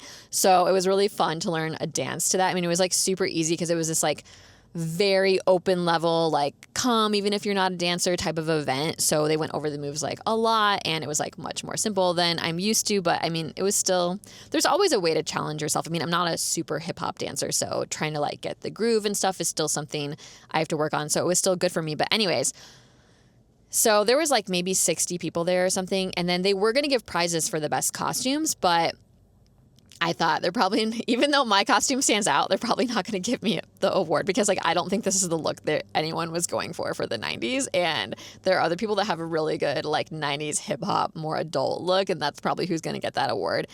So anyway, but I guess there were a couple other awards that I didn't know about, or maybe one other award. So they gave an award. They said, well, first before the costume award, we're going to give the award for star performer. We're going to give out the Star Performer Award, and it's going to go to a guy and a girl. And so there's like a whole bunch of us standing in a group, like 60. I don't know how many people were there, but there was like a good amount of people there. And all of a sudden the guy, he has this like big, I don't even know. I've like never gotten trophies or awards my whole life because I never did any sort of competition thing my whole entire life. Well, that's not totally true. I did some competition things with choir and a little bit with acting, but nothing where like I myself got any sort of like trophy or anything. But it's just this big, I don't know what it's called, like a medallion. Like it's a big like necklace type of thing with like, obviously I don't know anything about competitions, but it's sort of just like this award. And this guy just starts walking towards me, but I don't even want to act like it's towards me because I'm sure it's not me. So you never want to be that person that's like, oh, thank you. And it's like the person behind you, So I'm just like standing there, but he keeps coming closer to me and he's like, and the female star performer. And he just comes right up to me and they are like super videoing this. I don't know if I'm ever going to see these videos, but there was a professional videographer and they were like super videoing me like getting this award. And I was like, me? And then I just started like hamming it up because it was just kind of funny. And I was like, wow, like I'm shocked. I had no idea. Wow, this feels amazing. And they literally were all cheering for me. I'm like, this is so hilarious because we didn't even do like small groups or anything. I'm like, who even saw me dancing? Like it was a whole bunch of people. I wasn't even like super upfront or anything, but I was very bright. So maybe I was very noticeable, but somehow I got the female star performer award and everyone was really cheering. And then a guy got the award too. And then they gave out first, second, and third place for costumes, which I did not make it for any of those. But the whole rest of the night, as I was chatting with people, they were like congratulating me on my award. It was just so funny. I was like, I didn't do anything special in my dance tonight. Like I take so many dance classes and there are times when I'm like, wow, I just really killed it, or I felt like really in it. And even though the dance wasn't super hard for me, I didn't feel like I was especially in it. I actually tend to feel more alive in dance classes that are too hard for me because I really, really like being challenged. So sometimes when the class is a little bit easier, I'm sort of less there mentally because I'm kind of bored a little bit. Not that I was like super bored. I had fun. It was just like, I didn't feel like I danced any sort of special way or anything really great. Like, even though I'm not really a hip hop dancer, like there are times I've done hip hop where I'm like, wow, I did good that time, because sometimes I really don't. So it's like obvious to myself when I do well. This was like not one of those times. I just felt like I did it very like normal. I didn't feel like I put tons of energy into it or that I did it terrible. It just felt very mediocre. Like, yeah. So to be called a star performer just felt like crazy, even though it's like sort of a joke, but they were really picking people. And I was like, that's crazy. It just like made me think about how this is how things happen in our lives. Like we work so hard, we try so hard at something and like we cannot make it happen. We're like, why isn't it happening? Why isn't it happening? And then it's just like some regular day where we're doing like nothing special. And all of a sudden we get super noticed, and it's like because God does it. Like God does something. And then we're like, oh, wow. So I really felt like that was God encouraging me, because I literally did not do anything special. And I also felt awkward in my outfit. So I might have even danced more awkwardly because I felt awkward in my outfit. Like, I don't know, but I was trying to own it, and maybe I did end up owning it. And that's why I don't know, because like I haven't seen any of the videos they took. I don't know if we'll ever see the video. So I really don't know what I looked like, but apparently they thought I was a star performer. And I was just like, isn't that just like God to have us win an award when we really were like, I wasn't even trying or anything. I just think a lot of things happen in my life when I don't deserve them. Like, and the times when I'm working really hard and I'm like, come on, why is nothing happening with this? It's like, I can't make it work. But the times that I just show up and do like nothing, God does some crazy miracle. And I'm like, oh, wow, that was crazy. So yeah, that was my cool story about 90s night. Oh, and I feel like now I'm a competition kid. Now I'm a comp kid. I'm training at a kids competition studio by my house, taking the adult classes, but I still feel like I'm going to a competition studio. And I mean, the adults are not competing, although I think we should like put together a group and compete, because I do think they have adult competitions at those kids dance competitions. They do have an adult category sometimes. So I'm like, this is a competition studio. We should just get some adults together and do some competitions, because like I want to. Anyway, so I'm at a kids competition studio training with the adults, and then I just won this award recently. And so I'm like, I think I'm like a comp kid now. What is happening? So that was my 90s night. And then another fun class I took was, so I told you guys I've only gone once to this LA dancer Bible study thing, because they're sort of on a break, but we're starting back up soon. Anyways, but it was awesome. I told you guys, if you've been following along and listening to my podcast, it was like such a cool Bible study, and I like really liked these girls and I felt really connected to them. Anyway, it was one of their birthdays recently, and so they did this pop-up jazz class. She usually teaches more of like a jazz style. I've taken her class before. That's how I met her initially, because she does free classes every once in a while, and I would see like free class, and I didn't really know who she was in the beginning, but I think I had taken class with her before. That's why I was like following her on Instagram or something. But I I did think she was a really good teacher. She was kind of hard for me, but it was free. And so I was always looking for free classes. But now I like know her a little bit better. And then it was like her birthday class. So then she was like actually inviting like her friends and people she knew. So I got invited to that. Plus she posted about it. So I was like, oh, I should go to that because I actually really like her style. It's kind of hard for me, but I would love to have a challenge and celebrate her birthday and whatever.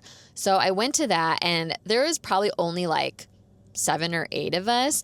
And I believe every single person in the room is like a super professional dancer. I was telling you guys before, like the girls in this Bible study, this LA Dancers Bible study, they're like very professional dancers. And so I kind of felt awkward at first, but like I super connected with them and it was great.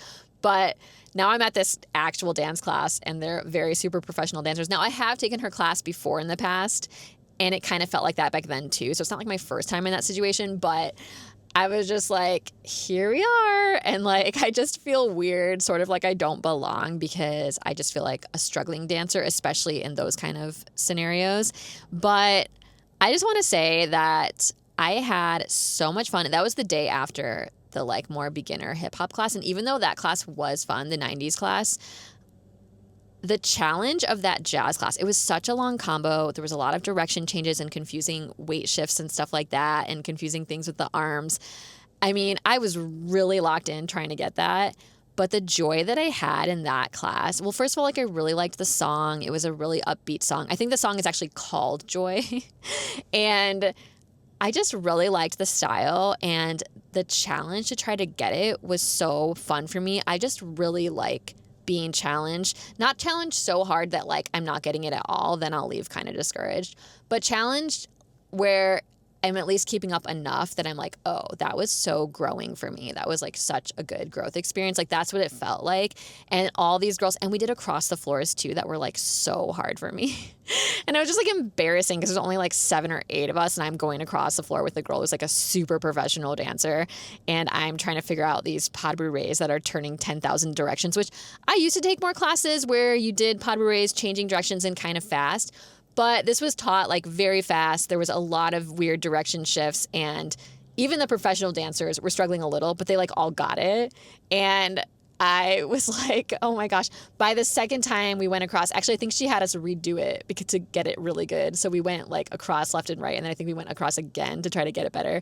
By the last time, I think I was finally starting to get it. So that was cool because I was like, okay, I kind of grew with that. But then learning the combo, I was like, man, I am struggling. There was one other girl there who is a professional dancer, but she was kind of like making these little comments about like how it was hard or how she was struggling. It was making me feel better because I'm like, okay, I'm not the only one that's kind of feeling that, because I was trying not to say anything like that out loud because I realized like if this was a picture and someone was like, who doesn't belong in this room? Like it would be me.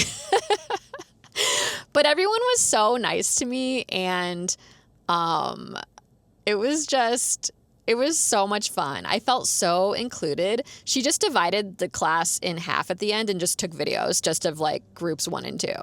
And I was like, oh, Jesus, Lord, please, like, don't let me mess it up. I don't want to mess up the video. Like, just have them be in a video without me, But I was trying so hard to get it. And so when we got that video, I was so proud of myself. Like, yes, I have the least, I am, I don't know how to say it nicely, but they're all better dancers than me in that video. But the fact that I could keep up the whole time, and I only really actually messed up the choreography one time, and it was like a minute or over a minute long of just like choreography I'm not used to. I was like, wow, I actually kept up with them that whole time. Like, yes, as I'm watching them next to me in the video, there are definitely ways that they just are much more skilled in performing and technique. And I could learn from that and watch this and be like, oh, I should have done this. I should have held this longer. I should have pointed my foot more there or whatever. But for the most part, I was like, wow, I'm like so proud of myself for getting this as good as I did. And I just had so much joy. The joy from that class, I feel like it's still in my heart right now. It was like a week ago, and I'm still like, oh my gosh, that was so much fun. And just the fact that like I was connecting so easily with those girls, and it wasn't just the girls from the Bible study. Like there was a few girls from the Bible study, but then there was like other girls too. Just like they're all friends, and I don't really know any of them except the couple girls from the Bible study, but I ended up talking to a different girl that I never met before afterwards, and she was really cool. And I I just never felt at any moment that anybody was like, why is this girl here? Like, and I don't know, maybe they were thinking that inside their head, but nobody acted like that. And they were all just like so inclusive of me, and nobody seemed annoyed that I was in their group or in their video, or like, I don't know, it was just like a really, really welcoming, like nice environment, considering the fact that I was the only one kind of not at their level. And so I thought that was a very, I don't know, telling thing about people's personalities, and I just really enjoyed that experience. So I wanted to talk about that. And she might start doing those once a month, so I hope that she does, and I hope I can keep going to those because, yeah, I think if I kept taking her, I would really grow. It's just that she only does these pop-ups every once in a while, and I'm like, I need this regularly to grow more. But yeah, really, really loved that. And then, so one of the girls that was at the class, I only met her for a second afterwards, but then I ended up following her on Instagram or something and saw that she was teaching a tap class, and I really want to get better at tap because I told you guys I was taking tap. Tap is one of the classes at the studio by my house where I'm taking the adult classes, but the tap class was very, very advanced. So I was like, oh, I should probably try to take a couple tap classes before I start back at that studio again in September. And so when I saw this girl who seemed really nice at the class I went to she was teaching a pop-up tap class at a studio not too far from where I was house sitting. I was like, I should probably go to that. So I did pay for that, but I was like, I'm still on this experiment, like trusting that God's going to provide for all these classes I'm paying for. A lot of them are free, but then some of them I am paying for.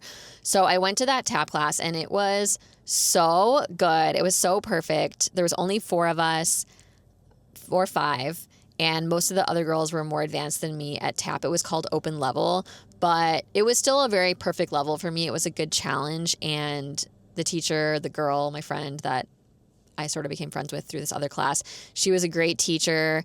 I had so much fun. I really think tap is so fun, and I'm really excited to get back more into it.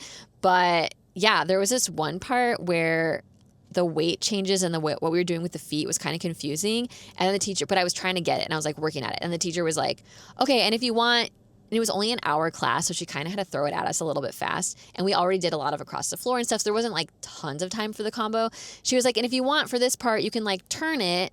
You don't have to stand in place. You can like do this cool turn, but do the same moves with your feet. And she shows it a few times, and most of the girls just like got it right away. And I was just kind of like, oh, that looks really cool. I want to get that. And so I was trying to get it, but like I was confused already a little bit about the weight changes in my feet. And I was just like trying to do the turn, and I was like, wait, do you go over this shoulder or this shoulder? I was like really confused. And then there was also this thing with your arms. She was like really into telling us to use our arms, which was hilarious. I look kind of funny in the video because I'm trying so hard to use my arms, which like I was really trying to think about the feet. I haven't been taking tap, so I'm not like super comfortable to just like move my arms all over the place while I'm trying to focus on the feet, but I was really trying to do that. And it turned out okay, but it's just, I think I look kind of funny.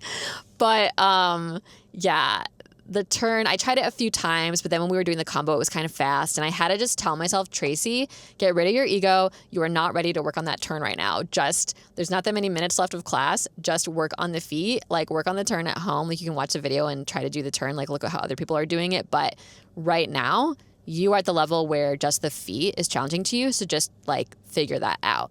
So it wasn't about me being lazy or not wanting to try it. It's just like, it was more about my ego. Like I had to get rid of the fact that like everybody else is doing the turn and I'm the only one not doing the turn, because it made me feel like embarrassed and like I should be able to get that turn. Like I know I can do it, and I do know I can do it, but like I needed a little bit of time to figure it out, and we were kind of out of time in the class. So I was just trying to get the feet. I'm like, you know what? Everyone next to me in the video is doing the turn. I don't care. Like I'm just going to not do the turn right now. And it was fine. That was just like a little learning experience of, you know, the dance classes for you. So wherever you're at, what makes sense for you to work on, like do it. Definitely go for stuff. We shouldn't just always take the easy way because we want a good video or something. But that wasn't the reason. It was just like, I literally, if I try to do that turn, I will be off on the counts and I will not get the next part because I just like, I did not have it. I barely had the feet. So it was just not a time for me to think about that. So that was the tap class. And there was one other cool class that I went to. So I have another friend that told me about a free dance class. There's been quite a few different kinds of free dance classes lately, but another free dance class is this choreographer that choreographs for a TV show, like a current TV show that's on. I guess, I don't know if she choreographs regularly for it or if there's just like one episode where she did some cool choreography or something, but I mean, there was an episode where she did choreography for it. I just don't like watch that show. I did watch the first episode to see what it was about, but I don't know if there's regular choreography. There wasn't choreography on the episode that I watched. But anyway, apparently she did all this cool choreography for the show. And so and because the show was up for like an Emmy, she wanted to do this celebratory free dance class in LA to like teach the original choreography from the show or something. So anyway, I was kind of nervous. My friend told me about it. And I'm like, I should go because it's free and like I'm available during that time. But you had to email to get on the list. And so I did that, but I was like, I'm kind of nervous. And I just take a lot of the same classes all the time. So it's just like a little nerve-wracking to take a new class. And then I'm like, oh, it's some big TV choreographer. And like, what if it's just all really professional dancers in the room and there's like a lot of them? And then what if I look terrible? And, you know, you just have all those kind of nerves. But I'm like, Tracy, just show up, just do your best. It's literally a free class.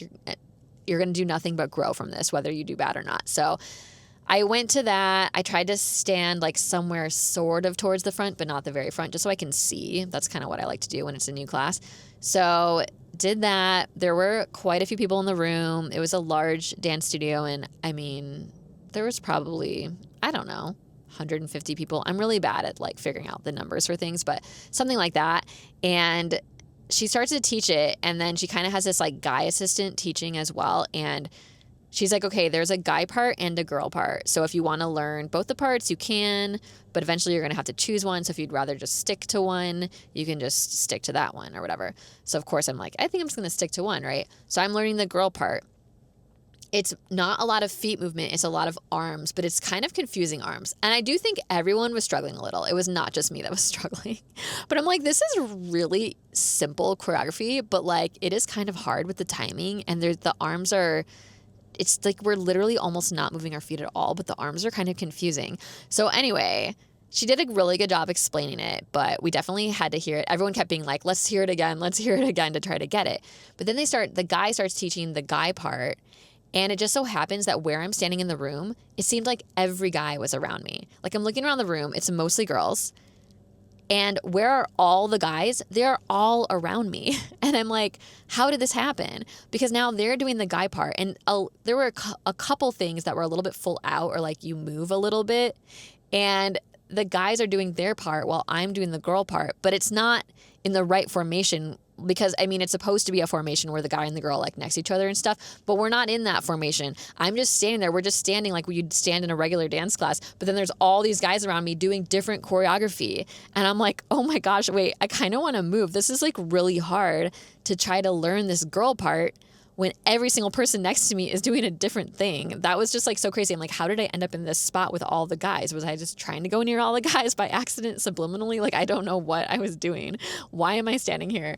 But it reminded me of when I was in choir in high school. So in my high school, like freshman year, you can only do chapel choir. It's like the most basic choir. Anyone can get in it. You don't have to audition and you just like sometimes perform at the school or something like that. Then there were like 2 more levels the next years you could audition for sophomore, junior, and senior year. You could do women's chorale, which was just women, and you would tour. So you would tour and go to like some other state or city or like a few states at some point during the school year. You would tour and you would have shows different places and stuff like that. But then there was concert choir. That was the hardest choir to get into, and that was guys and girls, and they would do like a bigger amount of touring and stuff like that. So I did women's chorale. I got into women's chorale my sophomore year. And then my junior year, I tried out I really wanted to make it for concert choir. Like I wanted to be around, I really liked guys. I still like guys, but I was like boy crazy back then. So I really was like, I don't want to do a group with just women again. Like I want to be around guys. And so I remember for my junior year, I had to audition at the end of sophomore year. And I was like, okay, if I don't make it for concert choir, like the main best choir, then I'm just going to take French 3. Because I took French 1 and 2 my freshman and sophomore year, and I could stop after that. We didn't have to take more than that. But if I didn't make it for choir, then like I would have space and I could take French 3 and 4. And I was like, I don't want to accept women's chorale this time. Like if I do concert choir, awesome. If not, I'll do French 3. So that when on my little form, I just put I only wanted a concert choir. And then I remember at the audition, I don't remember if this was for junior year or senior year, but at one point, like we had to like read music. Like we had to, part of the audition was like you didn't know the song and you would get handed like just a sheet music, like a little, kind of like you would get sides at an acting audition, but it was just like sheet music. And you had to just sing it without hearing like any notes. I don't remember if they would play us the first note on the piano or something, but you had to like sight read it. And that, I mean, I learned a little bit about that through choir, but not to the extent where I could just like, yeah, no notes on a piano and I can just look at this and just sing it for you from the sheet. Like I was not at that level and you had to do that. I don't remember if they started to implement that before my senior year or before my junior year, because I feel like it was before I kind of feel like it was before my senior year, and I didn't think I was going to get in it again because they started to implement that we had to be able to sight read. And sorry, there's a point to why I'm telling this story, by the way, but like we were getting a new choir director. So my junior year, I did get into concert choir, and I feel like my choir director, she really liked me, and she wrote something on my little form that like said that I passed or something. She wrote like, never stop singing. My mom always reminds me that she said that to me, like never stop singing. But anyways, I think it was my senior year, that choir director like wasn't going to be there anymore after my junior year, which I was like so sad because I really, really liked her. She also directed the plays and everything, and she was so good, and like all the plays were always so amazing with her, and like I really liked her. But we were getting this new guy for the senior year, and she was auditioning us the end of junior year for senior year or something like that. She was like putting it together for him sort of before he got there. And that was, I think, when they were really implementing that we had to be able to sight read, because maybe that's what he wanted or something. I don't remember.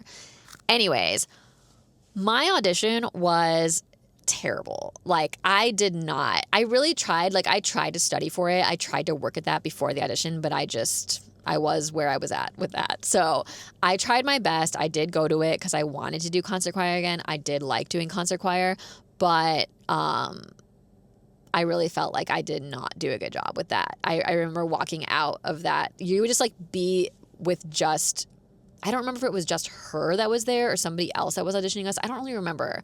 Or if the new director was there doing it. I don't remember, but it was just us in this little room with like them with a piano, but they mostly weren't using the piano.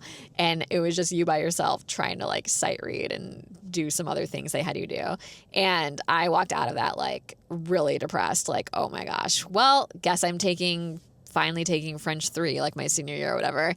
I mean, in no way did I think there was any possibility that I got into concert choir again. I'm like, it's harder this year. This new guy's coming. I couldn't do it. Like, whatever. I'm just going to accept that I'm not going to be in it. And then when they posted who got in it, they would always like post on the wall, like who got in different choirs and plays and different parts and stuff. So it's like always very exciting to go look at that. I feel like that's what happens in movies. They like really did it like that at my school. I think eventually at the end they started putting it online, but they would also always put it on the wall because maybe you didn't have a computer like at that time, you know? So anyway, I looked at it and I didn't even want to look at it. I'm like, I know I didn't get in it. But I looked at it and I saw my name and I was like, oh my gosh, that felt like God. I was like, that was God, because I really did terrible at that audition. That was crazy. Like maybe I got in it just because I was already in it. So they know I can do it. Like, I don't know, but I really felt like it was God just like, girl, yeah, you are going to be in this concert choir.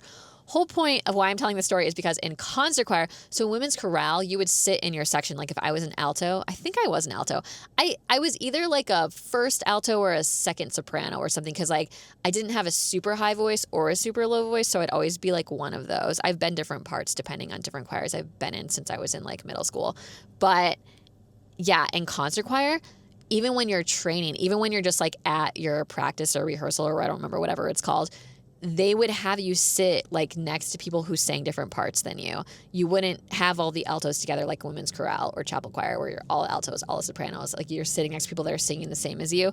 No, they would sit like first alto, second alto, first alto, second soprano, first tenor, whatever. You'd be like your own little choir. Like that's how they would set up all the seats.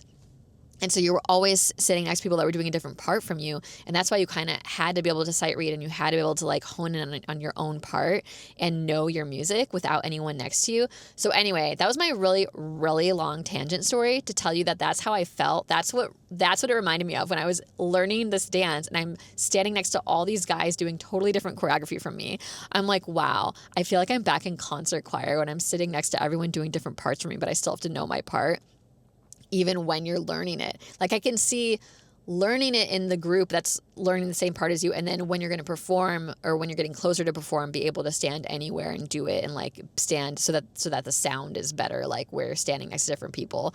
But to actually learn it like in every practice like that I think felt crazy to me initially when we were doing it like that. And then doing that in the dance class, I was like, wait, I can't look at these guys. Plus they're kind of in my way, the way that they're moving, because we're moving differently. And like, it just felt crazy, but it reminded me of that experience from high school. And I thought, well, this is good training. I don't think I'm killing it right now because this is really hindering me a little bit, but it's good training for me to be able to try to do this. So that was really cool.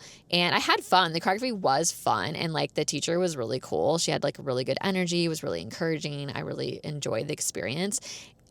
And then she wanted us to dance in groups. So she divided us. Well, she said we were going to go in 4 groups. And she's like, I'm not going to put you in groups. Just come out. Let's have about this many people in each group. Or maybe there was only 80 people, actually. I said 150 because I'm very bad at like saying numbers, but because I feel like she said there's about 20 people in each group or something like that. So just go out there. And she said they were going to do 4 groups.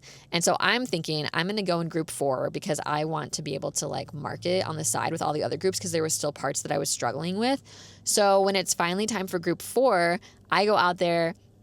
And I feel like everybody else in group 4 also was thinking the same thing. I feel like we were all like really nervous and didn't really have it. So, I mean, I wouldn't say they didn't have it, but I just have a feeling that everybody in that group was kind of like, I need more time to practice it before I go out there. So I'm trying to go kind of more towards the back because I don't feel like I super have it. But everybody in group 4 was going towards the back. Nobody was going front. And the teacher was like, come on, guys, come forward.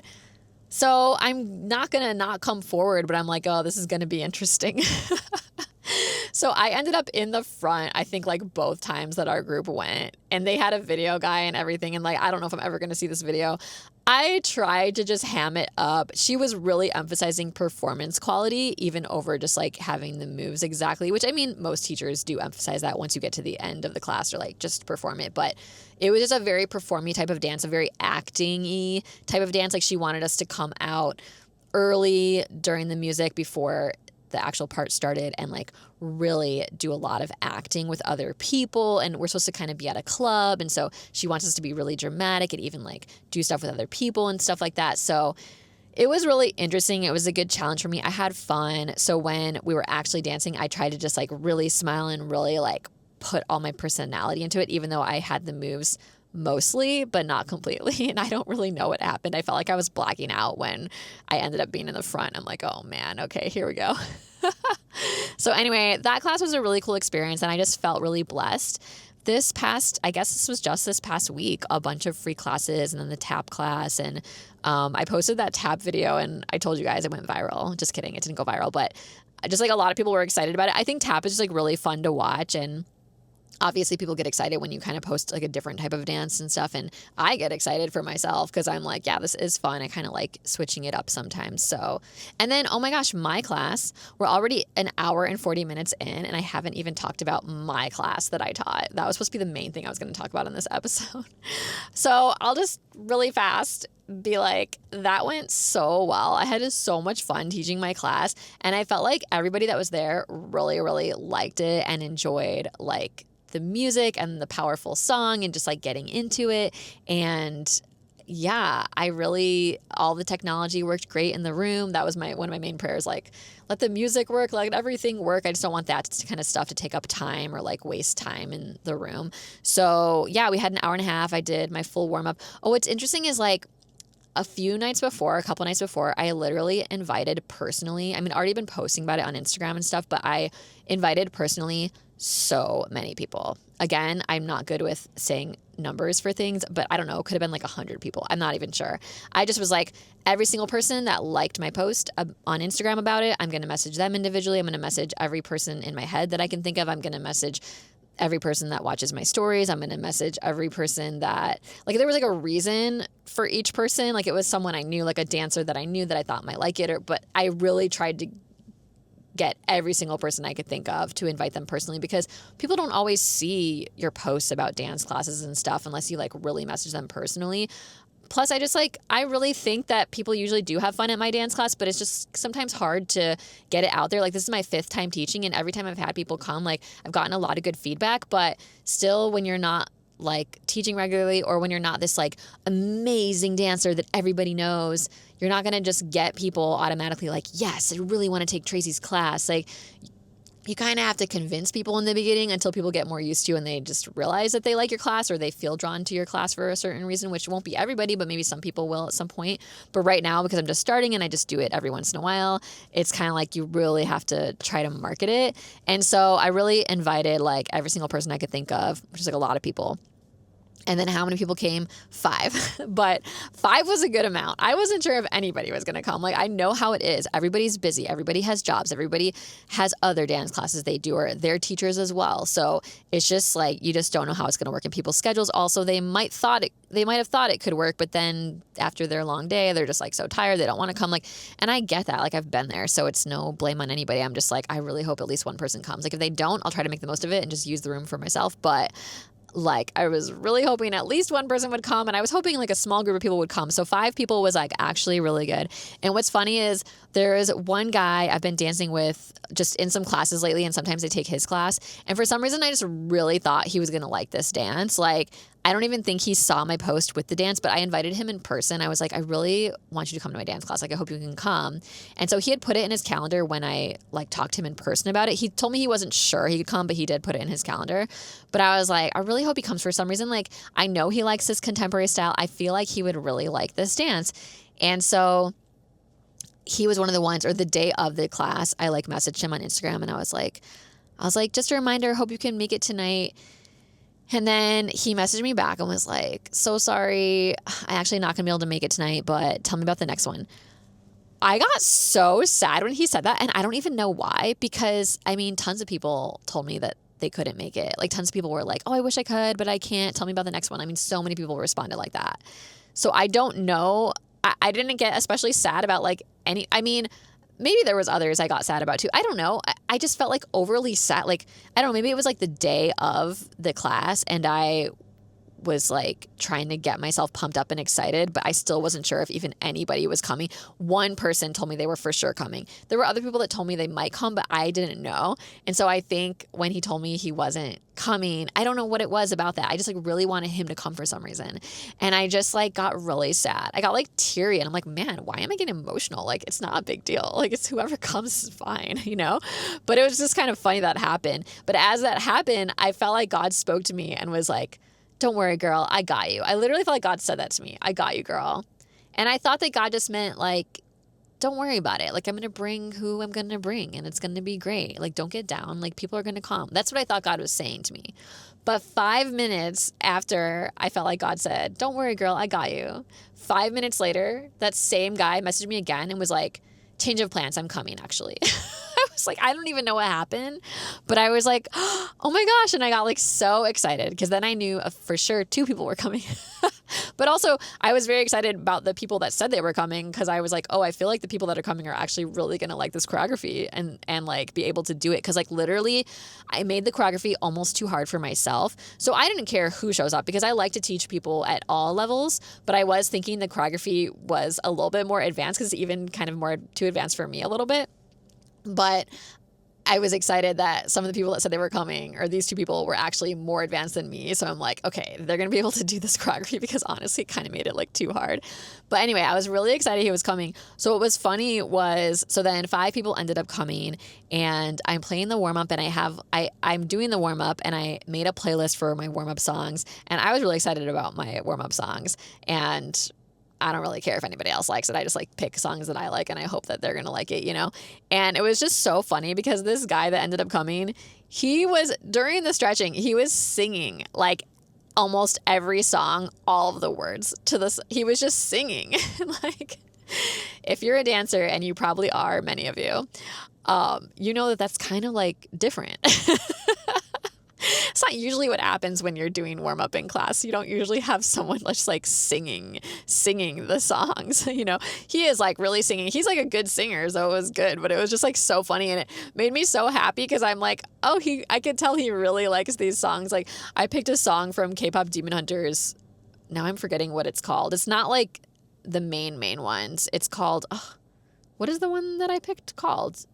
It's the one that starts out like, nothing but the truth now. It's all about like she's deciding to finally be herself and like say the truth and that kind of thing. I love that song. Anyways, but I can't think of what it's called. But anyways, he's like singing all the words to that. And then I'm like, yeah, I'm really into K-pop Demon Hunters right now. And he's like, yeah, this whole album is like so good. And he's singing like every song. And then I was playing a song even after the warm up, just like as people were grabbing water. And this song was also on my playlist. And it's a song, it's kind of an older song. I can't think of the singer's name, but it's like, it's called like Scars to Your Beautiful or something like that. And it's about a girl that's like struggling to be beautiful. And so she's like not eating and she has to do her makeup all the time and like how she's trying to get approval from everybody. And like, I love this song because I think it just like really hits deep, like with how a lot of people feel and like the pressures, especially as like a girl, I think. And like, I really would love to choreograph to that song. But anyway, that's the song that's playing as we're like getting our water and like doing any other last minute stretches. And he's like singing that song too. And I'm just like, I love this song. I want to choreograph to this song. He's like, I know, it's so good. And so we're both talking about how it's like so good and it's so like meaningful. And we're talking about it in like a serious way. And then he randomly goes, and speaking of starving yourself, I'm so hungry right now. I was like, dying. That was like such a funny transition because like we were both talking about like the seriousness of that song and like how it's so beautiful and it's so like meaningful. And then he just like switches gears so fast and is like, speaking of starving yourself, I am so hungry. I like starved myself today. I like have not eaten anything. I'm so hungry. I was laughing so hard. I was like, that was hilarious. And I'm like, well, I have an orange in my bag. Like I had peeled an orange and I had like orange wedges in like a Ziploc bag. I was like, do you want some orange wedges? Like I have some. He's like, no, I'm okay. I'm like, are you sure? Cause like you said you didn't eat anything. Like I do have some. And he's like, no. And then he goes, he's like, if I pass out, then just start like feeding me the orange. I was just like dying. Anyway, his energy in the class was so funny.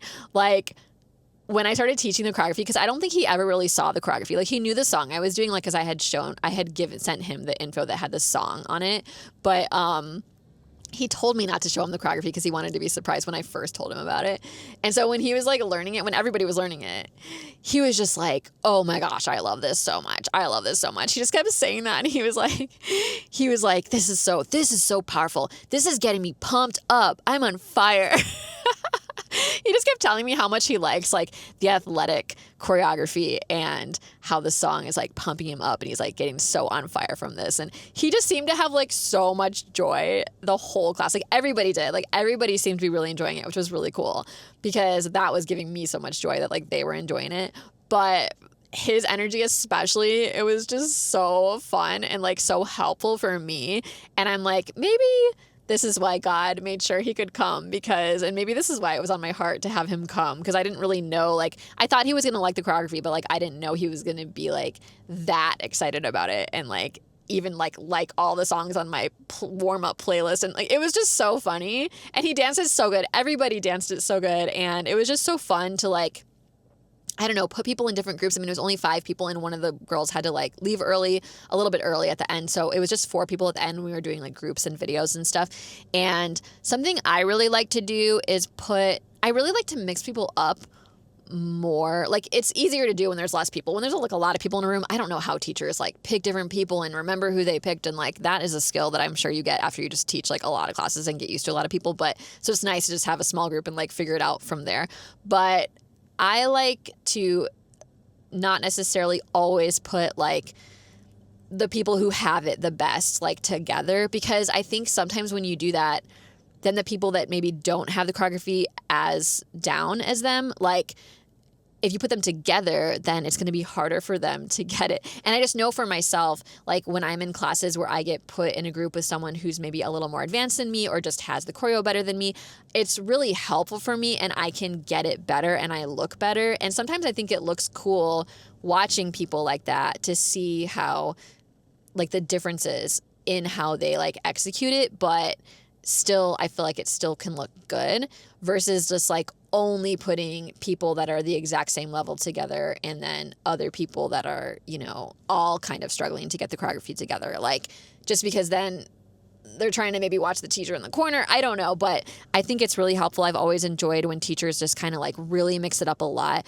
Like, of course, it's nice to like put the advanced dancers together sometimes and like help them to get like a good video and like also to really see how the people that really have it really well are doing it in their advanced way. So I do think that's fun. I also agree with like trying to put groups like that, but I just think it's fun to leave enough time to do like a lot of different types of groups so that different people can get different chances with different people. Like I've had certain teachers in the past who will call out multiple groups, not just like you only get called out once, but you would actually get to go in front of the camera. Like I had this one teacher, I really liked her style of how she called out in groups because she was always like, this isn't about getting a perfect video. It's just about getting practice in front of the camera. I just want everyone to get practice dancing to a camera. So she'd always give us tips about like looking into the camera, and she always brought a professional camera to like every single class. And she would always call people out in like tons of different groups. I never knew how she like remembered who she called or what she did, but she was very good at it. And I would go in like 4 or 5 different groups with different people every time. And it was just very interesting to see your dynamic with different people. And anyway, in my own class, I didn't leave enough time there. We were really trying to get out of there on time because a few people were like a little bit late and I didn't want to start till everyone got there, even though really I would like to always just start on time so that like you make the most use of the room and the time. But because this is a pop-up and I only have 5 people, like I did want to wait for everyone to get there. So I started a little bit late, and then maybe my warm-up went a little bit longer than I planned. And then I kept having people stop and get water because literally that combo was just like so cardio. So I just think by the time all of that happened, we were just like really getting towards the end of class. So we didn't have a ton of time for groups. Like I would have liked to maybe even go more times, but I was able to like mix up the group of 4 enough that, you know, people went with different people. So each person went twice with like a different person. So I really like the dynamic of that, and they seemed to have fun with that as well. And then I did do a solo because literally I wasn't really planning to do a solo. Maybe I thought about it. I hadn't really thought that far. I just like realized that they were so tired from dancing, and I was like, they needed a break and we were going to have another group go. And I was like, you know what, I'll do a solo so you guys can breathe because I've just been watching you. And then we had like more groups go. So, and then one of my friends was like, let's get a video of everybody at the end. And she's like, look, Tracy, there's a tripod in the corner. I just feel like God provides me these people. Like I didn't even see that tripod in the corner. And I don't even know if I would have said, let's all get in it at the end. But because she said that and pointed out the tripod, I was like, oh yeah, I guess we could try to get one of everybody like with me in it too. And so we did that, and I like loved how that video turned out. We just did one, and I'm like, actually that turned out like pretty good. I had to put it in 0.5, which is like not my favorite thing, but that was the only way to get everybody in. I was just like, oh, it turned out like, I don't know. I just feel like every time I teach a class, like something cool happens. Like I think that guy coming and being so excited about every single aspect of the class the whole time was really helpful for me. And then having my other friend who like noticed the tripod and was like, let's all get a video at the end. And then just like my last class that I did, this random guy I met the morning of the night I was doing the class. Like in another class, I met him in the morning through a friend. Just happens to be a videographer and a dancer and happens to have a professional camera and happened to come to my class because my other friend was like, yeah, you should come. And then he just came, and then he like got professional videos for me and like just gave them to me for free. And like I just met him. Like that happened in my last class. Then the class I did before that, there was like a good amount of people that came, but because of where we were doing it in the space, a lot of people were walking through. At that studio, people walk through that studio to get to other studios, and also like they can kind of see it from the outside. And so other people just realized I was teaching a class or were like, oh, hey, Tracy, what are you doing here? And then all these extra people just jumped into the class, and that class was so big. I felt like there was like almost 20 people in that class. I don't know. Again, I'm not always good with numbers. It was like 15, 20 people, something like that. And I was like, oh, wow, it's like a much bigger class than I expected. And then we did tons of groups. I almost had people go like too much. I remember like people were tired. I was like, let's do another round. I taught that combo fast that day because I think I only had an hour too. Like this time I had an hour and a half, and I'm like, how do we run out of time? I have no idea. But anyways, I think my warm-up was longer this time. But every single time I teach a class, and I have more stories from the classes I taught before that too, but every time I teach a class, God does something cool. So this time I felt like it was like that one guy coming and just like hyping up everything the whole time. And then my other friend who was just like really all about like getting certain videos and pictures and stuff. And that was like really helpful because like I did want to get videos, but I didn't want that to be my main concern. I'm like, Tracy, don't be overly concerned about videos. Don't be overly concerned about getting all your choreography out. Like if it takes longer to learn and you can't do the whole thing, it's fine. So those are things I like tend to get concerned about, but I had to tell myself like it's still more about like teaching and helping them to have a good time. And if you have to teach less so that they can feel like they got it, then that's better. Like for me, I know that's better. Like it's good to push people, but not to the point where like you don't have time to really dance it and feel good about it and that kind of thing. So I was trying to not care about that stuff. So having her care more about the videos and helping me get good ones and stuff, that was like really helpful. And just like everybody's energy was so good. Actually, each person that came, it just felt really perfect for like who was supposed to be there for this specific dance for this class. Yeah, because there was some people that said they might be able to come and then couldn't come. And like, of course, every person that said, oh, I can't come anymore, I was kind of like, oh. But at the end of the day, I'm like, you know what? I think this is just who was supposed to be here. And it was like perfect. And the joy was so crazy in the room, even though we were dancing to such like an intense, aggressive song. But the joy everybody was having in between everything, and everyone just seemed to really like the moves and just really be having a good time. It was just like so fun. Like sometimes when I teach dance, I have so much joy and I'm like, oh, I'm having so much joy. But this particular class, it wasn't like I wasn't having joy. I kind of just felt like I was working hard.